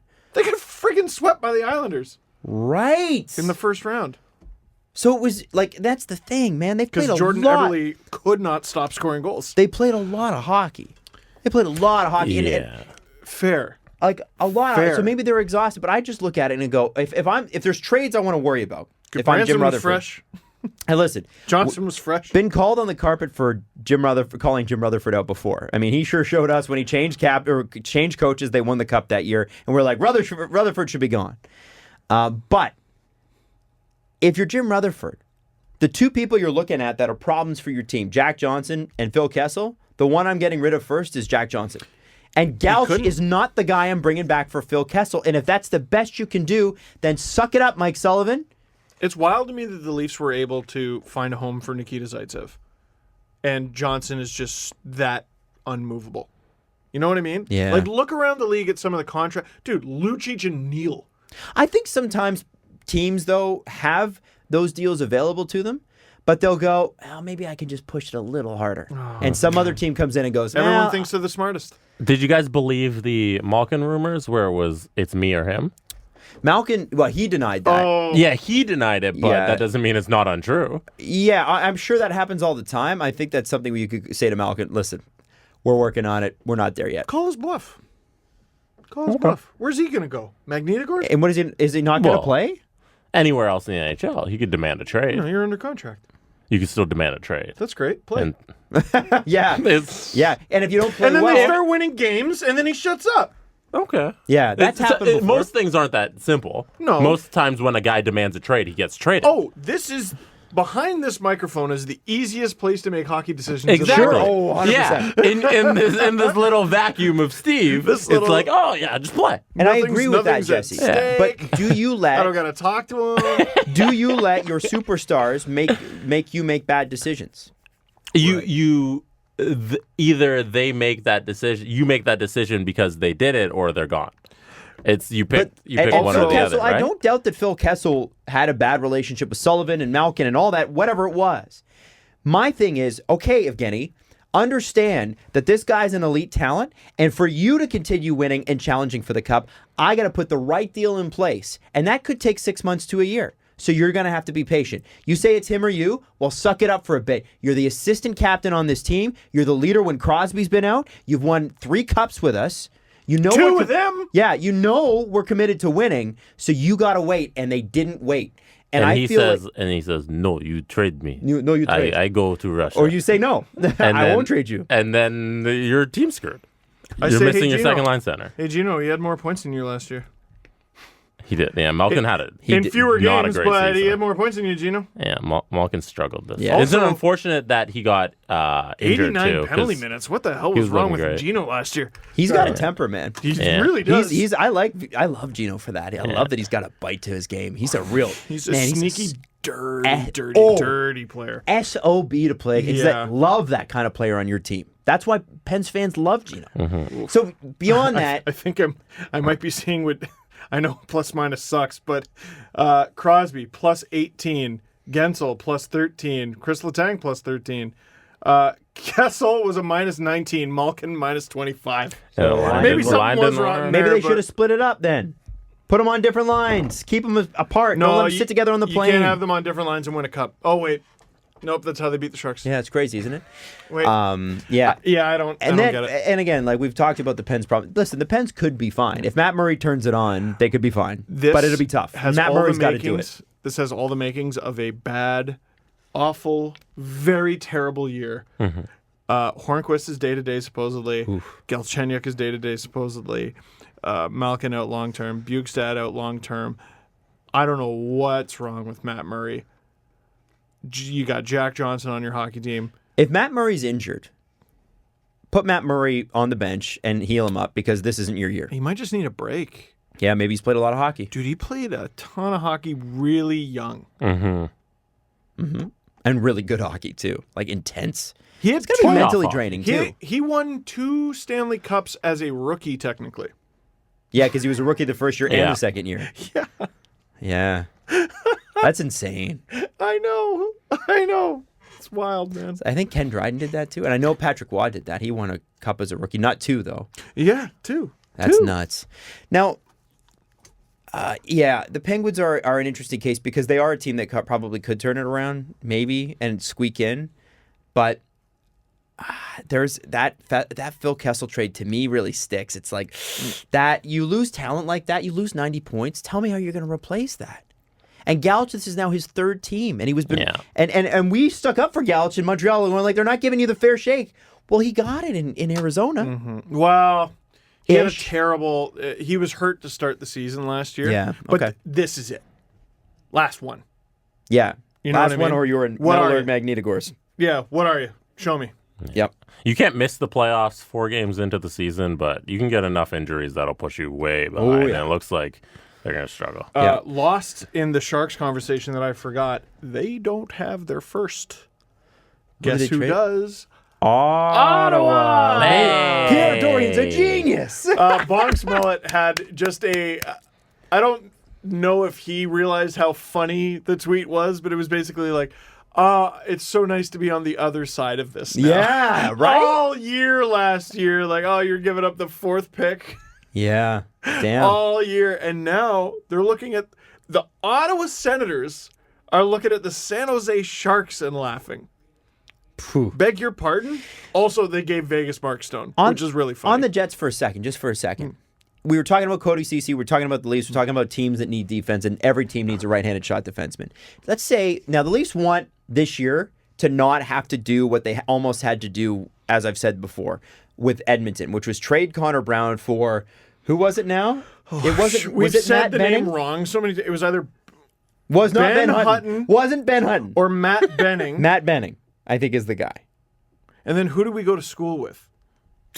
We went to school with a Hutton who I think I've Sean Hutton. Sean Hutton? Yeah. Or no, Tim Hutton? And a Tim Hutton. But Ben Hutton is not, no. Ben Hutton is not your guy. Oh, and Brandon Manning. Brandon Manning. Is it Brandon Manning? Ben Hutton. Yeah. Sean Hutton. Tim Hutton. Brandon Manning. Brent Manning. Bim Jennings. Tim Dangle. By the way, Ben Hutton is a Vancouver Canuck, or now a King, but he was a Canuck. That's right, yeah. I forgot So it's he was on the Manning, Kings. or it was Manning or the other guy. Jesse Blake. Yeah. Daniel Sedin. No, but seriously, it was Manning or who was the other guy? Potent Potables. What? It was Manning or who was the other guy that was his Brandon dad's- Manning is the guy. Matt Benning. Brandon Manning's on Brandon there. Manning, Matt Benning, one of those I don't two. know. The point I'm trying to make is said the too Leafs many are names. trying to go into this season with depth options. I'm such a dumbass. The Leafs are trying to go into the season with depth options so they don't have to go and trade for depth options. When you trade a 2nd round pick for a 7th round or like a 3rd or a 4th round pick, those things start to add up long term. Yes. And you don't want to do that. So the Leafs, if they could probably call Winnipeg halfway through the season and go, hey, listen, we've got to slightly use Cody Ceci on an expiring deal. You guys are probably going to try to edge your way into the playoffs because you've got a killer offensive firepower depending upon if Bufflin comes back or not. But even then, they still might want to consider it. Or do you hang on to him and say, listen, Cody, you're going to be playing on the 3rd pairing. I think he knows. It's going to be Travis Dermott, Morgan Riley. Or maybe it's Rasmus Sandeen and Morgan Riley. Who knows? It depends on what Mike Babcock wants. I think that's a little too much for Rasmus this early. But if you have Cody Ceci, forget the money that he's at because he's done after this season. If you have Cody Ceci as your 7th defenseman, do you hate that? No. If you have him as your 6th, do you hate that? No. He's a playable guy. I mean, yeah, I He prefer not to. You might get burned if he's playing with Morgan Riley all the time just because of the amount of exposure those guys are going to have to top-line players. But if you have him playing 3rd and 4th lines all the time, is that all that bad? No, I'm satisfied enough with him so far that he can stay on the team. For sure. You can hang. You can hang. And, it's sort of like with Kapanen where it's like, okay, I understand this isn't forever. Yeah. You're not going to be here forever. CC, I don't think the plan is for him to be there forever. They should ease Dermott in.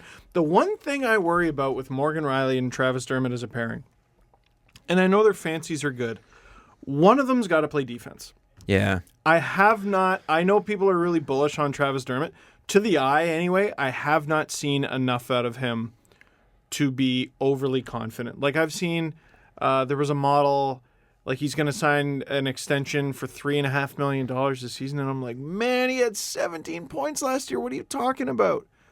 And, like, he's not the greatest in his own end. This is a huge opportunity. Yeah. Once he comes back, if Hyman is pushing him when it comes to fitness, great. Good. Don't hurt yourself. Because we need Hyman's you, man. tough to keep up with. Yeah, and Dermott, he could play on the power play. He's not going to on this team. They're going to need him on the penalty kill. He was a penalty killer last year, so it's a huge X factor on this team. Now, we talk about trading draft picks. The Sens traded a defenseman. They got a defense, but they also got Vlad Namestnikov They got for a fourth rounder.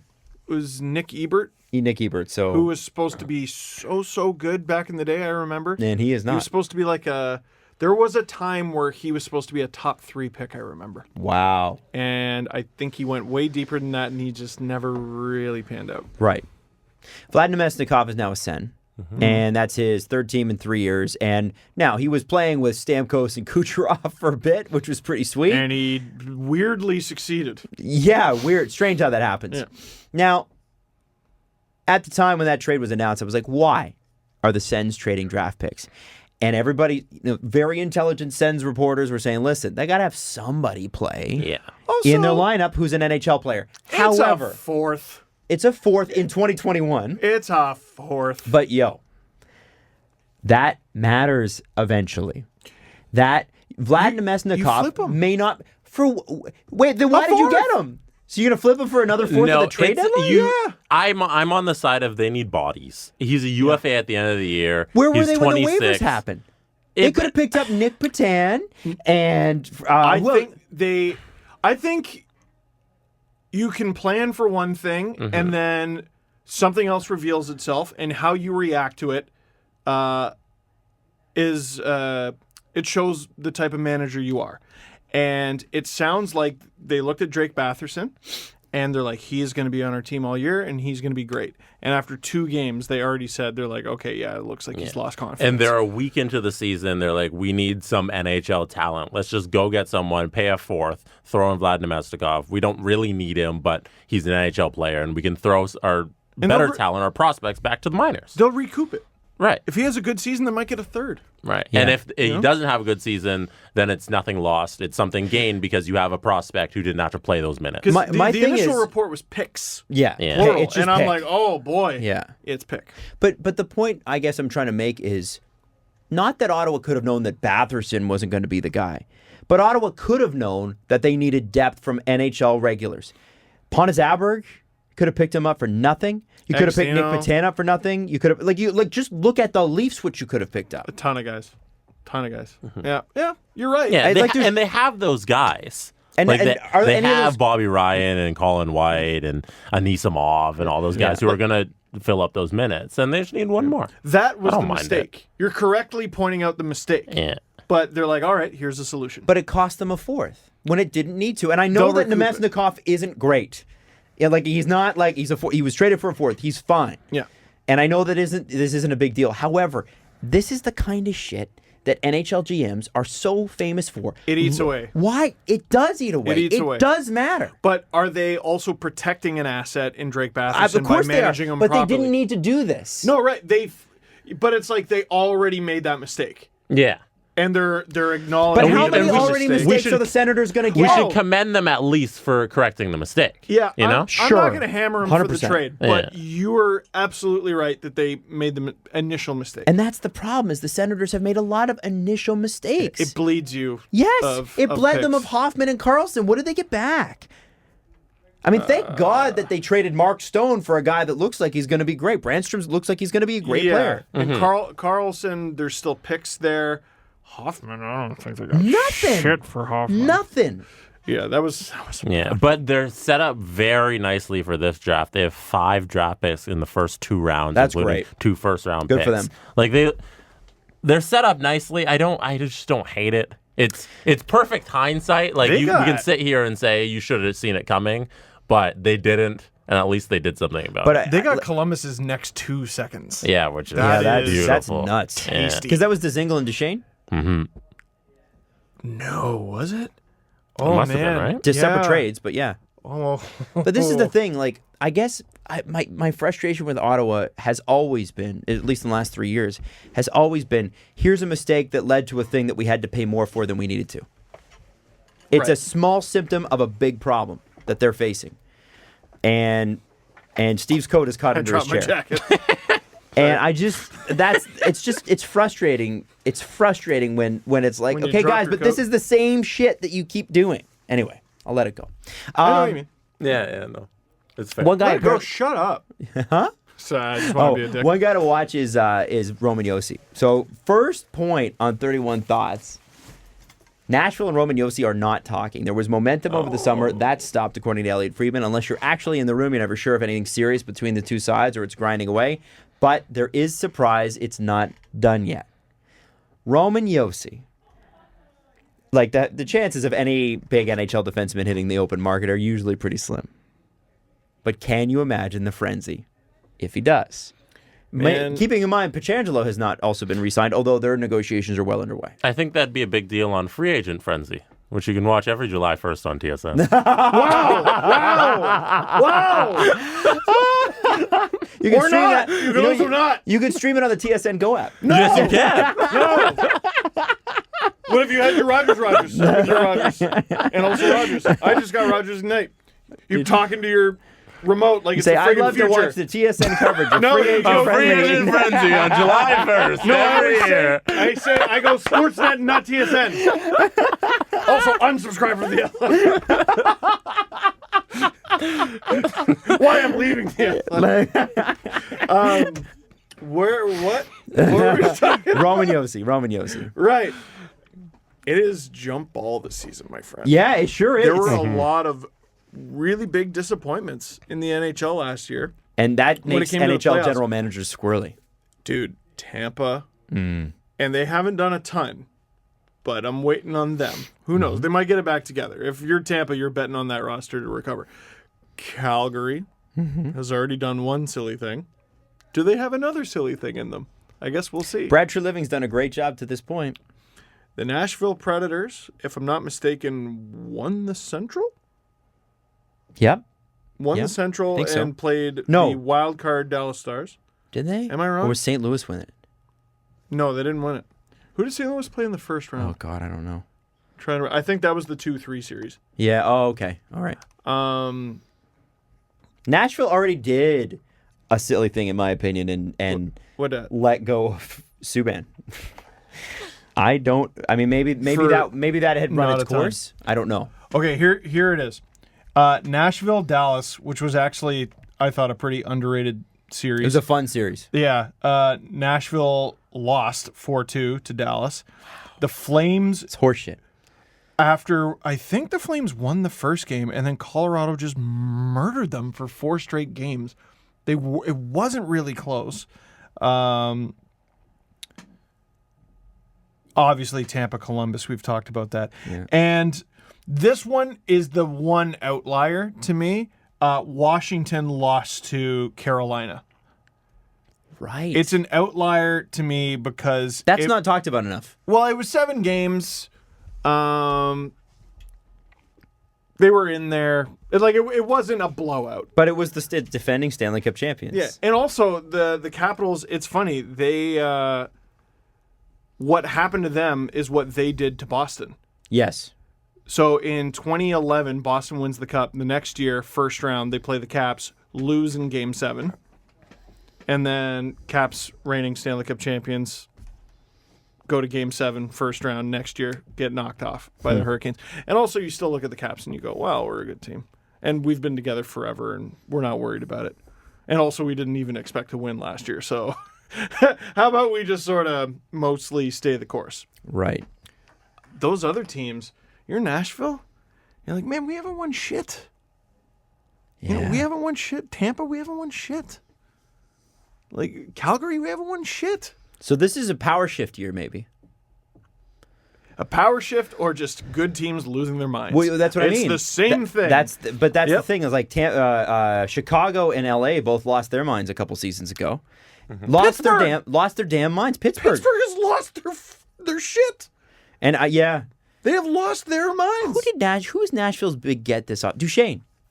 So you traded And he's Subban been for good. Duchesne. Of course he has. He's been good. But you know what I always thought? What? After that Neal Lucic deal was done, Neal was really good in Nashville. Would a tourist Neal deal would that not have made more sense than Lucic? Because they make the same money. Turris' deal is not as bad.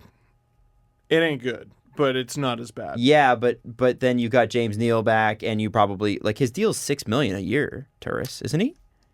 Yeah, but, so you're saying why didn't Calgary push trade harder James Neal because Nashville probably says no. Really? I think so. Man, if I was Calgary, I would have retained. Like I would have been like, give me a center. Maybe. Yeah, it was an option there. I mean, I assume they exhausted everything It would before have they been- were like, give us Milan Lucic. I don't know. It seems like they're really trying to sell him. I don't know. But it's what they did what every good team does when they suffer a playoff loss. They assume they weren't tough enough. They strip their good team of talent and they acquire grit. And it bites them. These guys make millions of dollars to ignore history over and over and over. You want a great again. example of that? It's a good point. The Vancouver Canucks after 2011. Oh, Talk about ruining a perfectly good team. after 2012. 2012, was yeah. 2011, they were like, I think they were just basking in the, fuck, like, can't believe We were that lost. close. But then they won the President's Trophy again and got stomped by the LA Kings, who were the second half Corsi gods. Right. I remember writing about that at the time. Like, they were, I want to say they were like 11th in the West when they got Jeff Carter. Yeah, and he changed their whole season. Barely made 8th, but they were wicked. And they lost, I don't know, like 3 games en route to the Stanley Cup. Wow. Yeah, they were really good. They lost 1 to Vancouver, 2 to the Devils, and I'm not sure about the other series. And that cup run cemented Jonathan Quick's place in the Hockey Hall of Fame. Yes. Actually, you're probably right. Probably. I mean, What was it Andrew Berkshire used to say about Jonathan Quick? He's got one spectacular game a month, and then well, something like that. Yeah. It's very funny. and then had a couple good playoffs. But I mean, it worked out for him. What a weird goal. Yeah, you watch every playoffs and you look at whoever's playing the Kings and you look at the 0 under their logo. Jonathan Quick, man. Yeah, true. does Hey, the Devils have only played 2 games. I believe they play their 3rd tonight. Really? Yeah, schedule's weird. The Leafs are going to play their 5th tomorrow. I bet the Devils want to have a few more games under their belt. Yes. The way things have gone. They have not. Things have not gone well. Was it 7 goals against in both games? Yes. Or no, it couldn't be.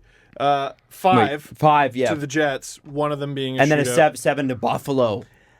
They lost to the Jets in Buffalo. Yeah, for a 7-2. team that spent so much in the offseason and kind of was like, we're going to go for it this year. It's very unfortunate to start the first 2 games like that. Yeah, Right. They got smashed, I want to say 7-2 to Buffalo. And the first game, they're up 4-0 on the Jets, lose 5-4 in the shootout. So your way too early take on that is what?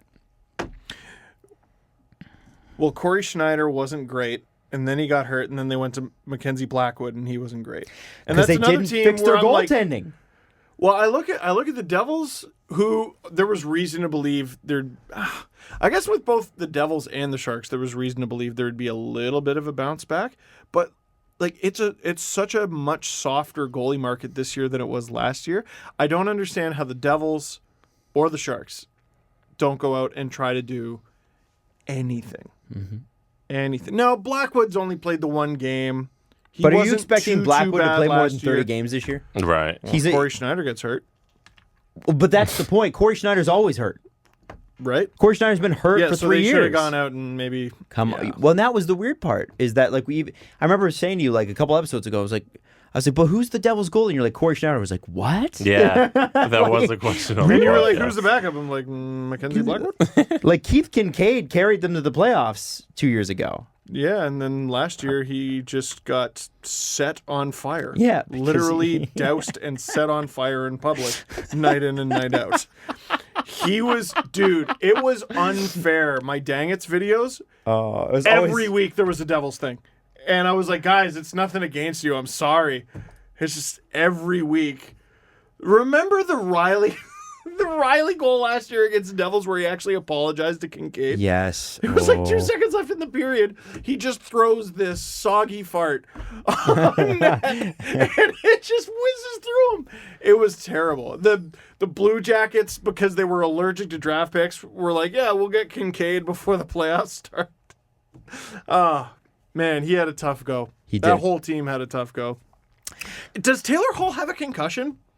I don't know. Did you see that play where... Yeah. I think he probably does. I don't know. I'm not a doctor. I don't know what they've announced. All I know is that I saw him get frigging rocked and then struggled to get up. Yeah. I'm not a doctor.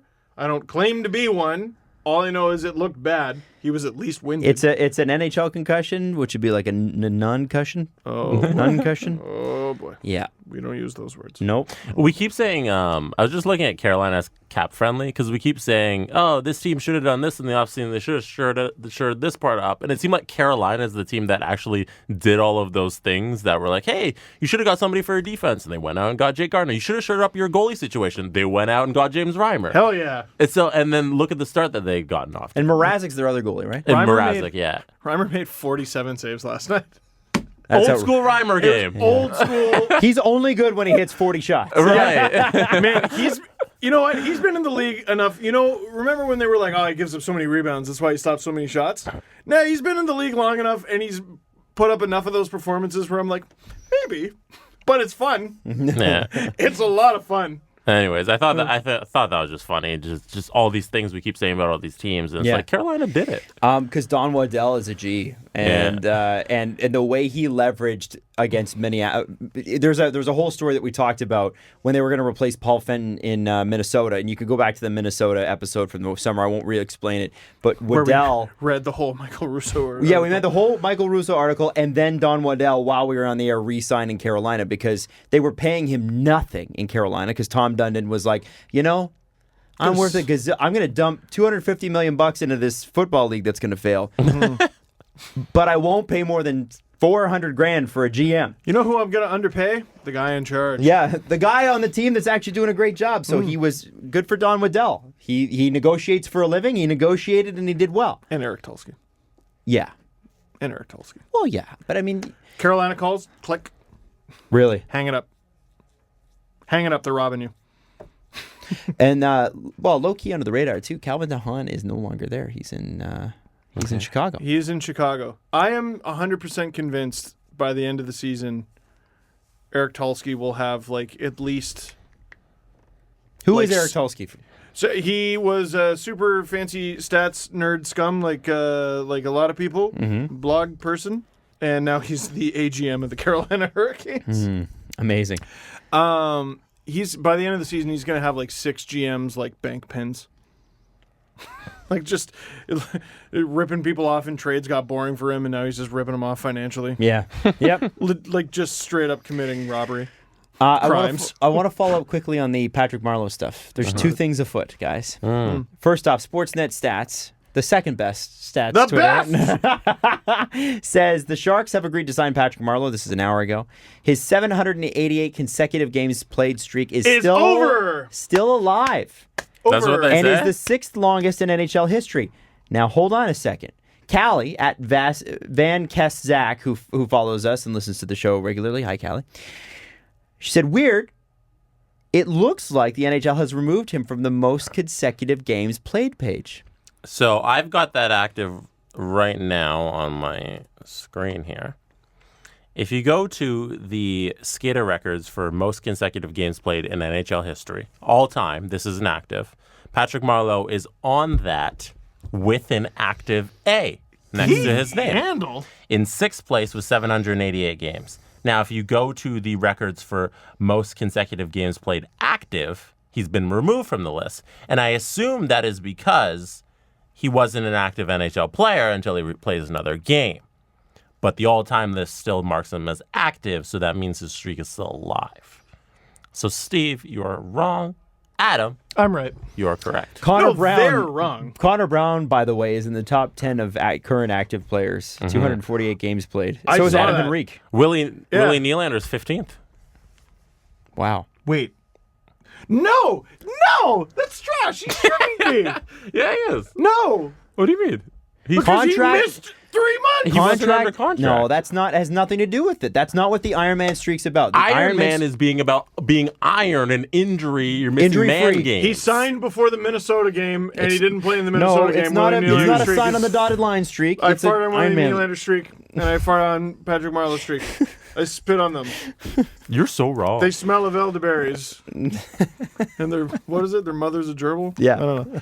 So, Adam, congratulations on being correct. Thank you. Nope. Let's do the press According to conference. NHL records. Uncongrats. Anti-congrats. What does that even mean? It's not a term, but it's pretty self-explanatory. The Presser. SD. We Steve Dangle must wait press for the conference. page to load. Oh, I can pull up a question. it's fine. I'm just going to check my phone. I don't want to talk to people who criticize my kayak. It's a majestic kayak.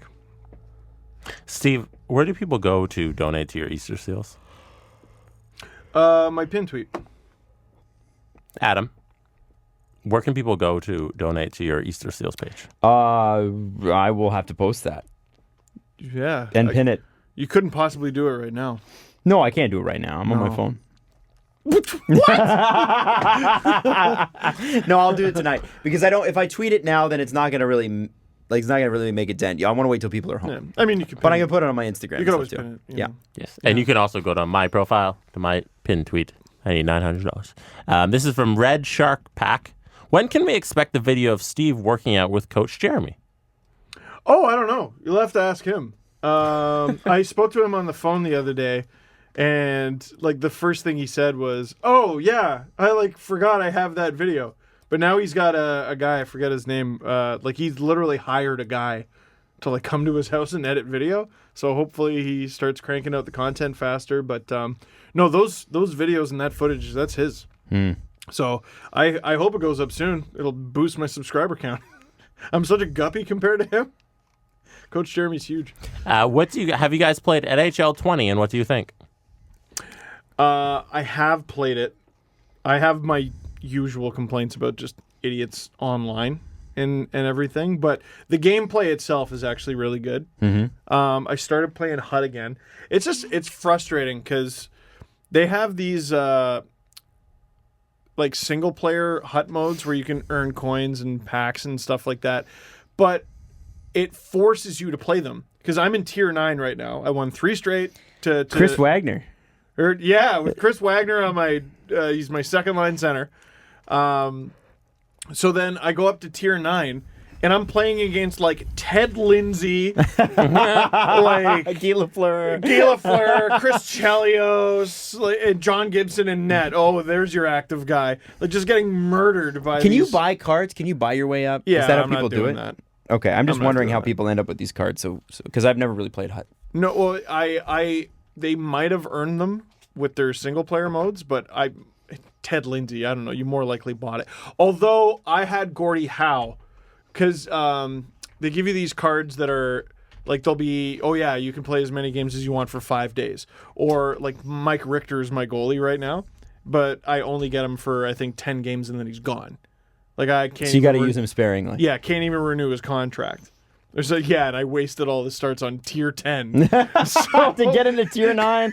How many losses in a row? Tier 9. How many losses in a row will it take you to get kicked out of tier 9? Because tier 10's the lowest, right? 4. Wow. Because you made it to what? What's the highest you've been? Man, I made it all the way up to tier 3. I want to say NHL 15. And because then, I just decided, I'm like, you know what? I'm going to get sick of Chell this year. I'm going to play it. I played it 2 or 3 hours a night. I got all the way up to tier 3 in HUT. And I think I lost 12 straight games. Got knocked down to tier 5. And I was like, screw this game. And I literally did not pick up the game. Did not play that mode. Didn't even open it for 4 years. Because I was so mad. I was like, I'm never playing HUT again. There were guys, when I was on breakfast television, there was one guy, Steve, who made it to tier 1. And he's like, I'm afraid to play. He's like, because I lost my first game in tier 1. And he's like, I'm afraid to play. I'm afraid to even turn it on. I don't even want to turn it on. Because I'm in it, I did it, but I don't want to touch it. I always wonder, do you follow Nasher? A little bit, Nash yeah. is Big awesome. NHL guy? Yeah, he's great. He's awesome, but I always go, do the people he's playing know that they're playing Nasher? Doesn't it come up on the screen that you're... Yeah, but I never look at the name. I don't care. I just want to play my game.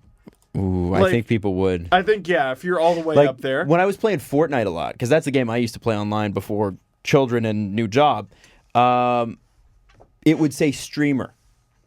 It would not, because Ninja was getting targeted and a bunch of other big streamers were getting targeted. So you'd be playing and it'd be like, Adam Wilde and my buddy Philippe and my buddy Mark, and they're named after Italian race car drivers. And because they're both Italian, so they're like, oh, we got to Italian. We can't be ourselves. Hey, we got to be race. We got to be Andretti. Hey. Anyway, Olive oil. I love them. They're the best. And so it would be the three of us, and it would be someone else, and you'd see streamer come up every once in a while, and somebody would say, hey, listen, I'm streaming. Please don't swear. And we'd be like, yeah, sure, no problem. And then everybody would stream more. It was swear more. No, right? We didn't do that to them. They're making their money. Like they're trying to even whether they got 10 followers or 10,000. It's like they're trying to make their money. Like let them make their money, right? Yeah. Don't be a jerk. And plus, if you have a streamer on your team, chances are they're good, and you will make it right to the end. My favorite part of all of Nasher's clips, apart from him, I would literally throw the game away if someone did to me what Nasher does to these people. Because he's so good. But my favorite part of the clips, look at the score. He's doing this. It's like 5-1. In Tier 1. Yeah, it's like 7-1. He's just mangling Now, does people. Nasher does he go out and buy really good cards to start a season because that's good for his channel? I assume so. Because that's a good investment for his channel, I would think, yeah, right? Man, he's got like 300,000 subscribers or something wow. like that. Oh, he murders me. That's amazing. Yeah. Yeah, because for me, if I were him, like, I remember when Battlefront 2 came out, and that there was apparently EA has turned that into a really good game. I haven't picked it up in a year and a half. I paid for the full battle pass. I get all the updates, and I haven't touched it in 18 months. But one of the things that you could do was buy up cards to make yourself better if you wanted to spend it. And the maximum, I think people worked it out, it was like $6,000 or $7,000 that people could spend. However, oh my God, if you were EA, man, EA.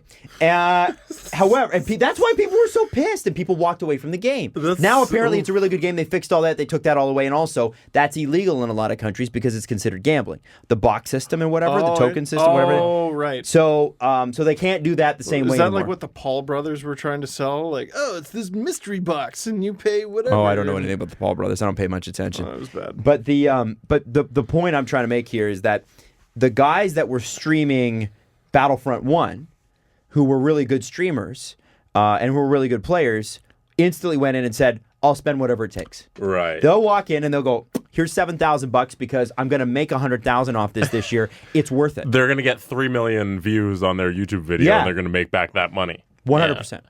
There's this kid who makes Red Dead Redemption videos because I've played that recently and I really like Red Dead Redemption. It's such a great game. But what this freaking kid does is he makes incredibly misleading titles and thumbnails. Oh. And like he'll make what happens if you like shoot Dutch or whatever, and then like the thumbnail will be like Ghost Dutch next to a gravestone, and no, he's lying. Like that doesn't happen. He's just really good at clickbait. Yeah, but yeah, like, man, he's making it work.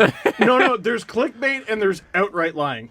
What happens when blah, blah, blah? And he's got dozens of these things. And I look and it's like 1.5 million.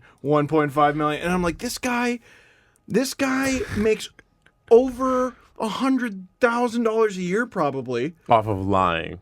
Literally lying. I don't know. Is he lying? Or is Steve just not invested enough in the video? Well, is he Straight any up different lying. from those people that go online and talk about being conspiracy theorists and stuff like Right. What's I thought the you were guy gonna say talk about the Leafs. What's So I the was guy gonna who go- says he's from the future and he's got like 100,000 subscribers? Oh my God, there's a channel just about people who are from the future, and they come and they talk to this YouTube channel and they interview these people who are That from the is- future. So That literally, is That's the same way thing. better. No, it's better. No, it's the same It's thing. better who are than literally straight up lying to Yeah. people, lying to people about because. And they put on this unless shitty they rubber really mask. are. But you know what? If you're a company, if you're a theater company, you're the so and so players, right? And you're like 5 or 6 guys who went to acting school. You can't get a job on any show, and even when you can, it's 8 shows a week, and it's $20,000 a year, and you're working Uber and doing serving. Why wouldn't you just start a YouTube channel and do something dumb like that? So you're from the future. You're all pretty good actors. He yelled that the frogs are turning people gay. Yes. Yeah. Yeah. Because what? Like really? And you don't Jesse have to is say quoting it's a real satirical. human being right now, by the way. You don't have to say it's satirical. No. Yeah. You can just say Just it's do it, and you're an actor, and you want Yeah. to get into it, and you like it. Totally. Yeah, why not? I That's think a there's very good pretty- idea. There's a pretty big difference between, hey, you can do this thing in a video game that you clearly can't, and I'm from the future. Like there's a Is pretty there? big difference. Lie's a lie, man. Yeah. Yeah, but no one believes the lie. You believe Except that it's you 2019. could. Wait, how many people Probably are on that? Is it thousands of people believe the 100,000 lie. or is it 1 million On the from the future? from the future? I'll Yeah, but pull you it up. clicked it. You're No, not I- watching that guy? No, you know what? I didn't click it. I found it from one of the prep sites I go to for the radio show, and our British listeners will laugh at this. Is Metro UK? Okay. One of the tabloid, like every UK newspaper has just the most outrageous stories from everywhere all the Yeah. time. I don't know how they do it. Our newspapers here are so boring. One of these and days- have nothing good to offer. Like not that they don't. They have great journalism, but You'll turn around and the front page of like a major newspaper over there will just be a butthole. Yeah. Like it's Whereas like wild. here, it's very like, well, no, it's strict journalism. I would like to see a balance. Sometimes I want outrageous, otherworldly stories for the radio show, mixed in with great journalism. The Guardian does that. They have some outrageous stories from Manchester, take your outrageous word for stories, and then they have a lot of brilliant journalism. I think I retweeted them once, and like an army of Brits were like, "Don't." I know. I was like, "Oh, okay, sorry, I didn't know." Okay, like I'm sure I'm opening a can of worms here, but. You are. But the Guardian and there's like it's like there's like the Sun, which is like the tabloid one. I'm sure Metro's tabloidy, right? Why is it always the Sun? I don't know. I think the Sun here in Canada was made after the Sun there, and then there's a couple newspapers there that are like, a mixture of both because that's what sells. I guess, man. Anyway, it's interesting. Jesse, you found this yet? Yeah, it's 1.15 Why is he blurring million. his face? Because, dude, he's faking it. He's from the future. He's no, from the future. The Time government's Traveler after took him. this video in the year 21. And apparently I don't want to promo this channel because it's garbage. Yeah, the but- British government has been sheltering this guy since 1988, according to him. Time Traveler took this video in the year 2120. Now, first of all, I don't believe it. There's trees and grass. I don't know, man. Noah claims to be a time traveler from... So wait. There's a. Oh, this is from the Apple TV channel. This is from. Do you want me to give the channel some love? No. Okay, this is from a channel, and they have over 1 million Oh. subscribers, and they interview time travelers. Apex TV. Sorry, Yeah, don't have my you glasses said on. I it. thought it said Apple TV. I said we were gonna say it, but Yeah, you I just mean- said it. Oh, shit. Oh, well.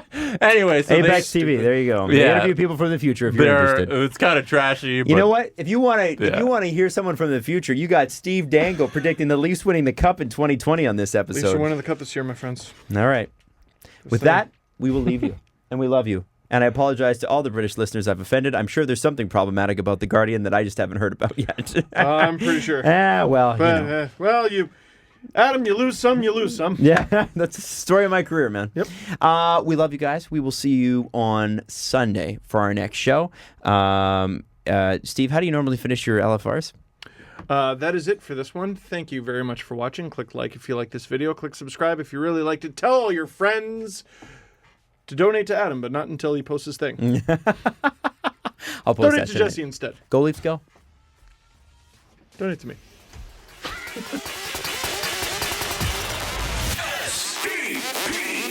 The Steve Dangle Podcast. Follow the guys on Twitter at Steve_Dangle, at Adam WYLDE, and at Jesse Blake. Brought to you by Panago Pizza. Order at panago.com and stuff your face with deliciousness.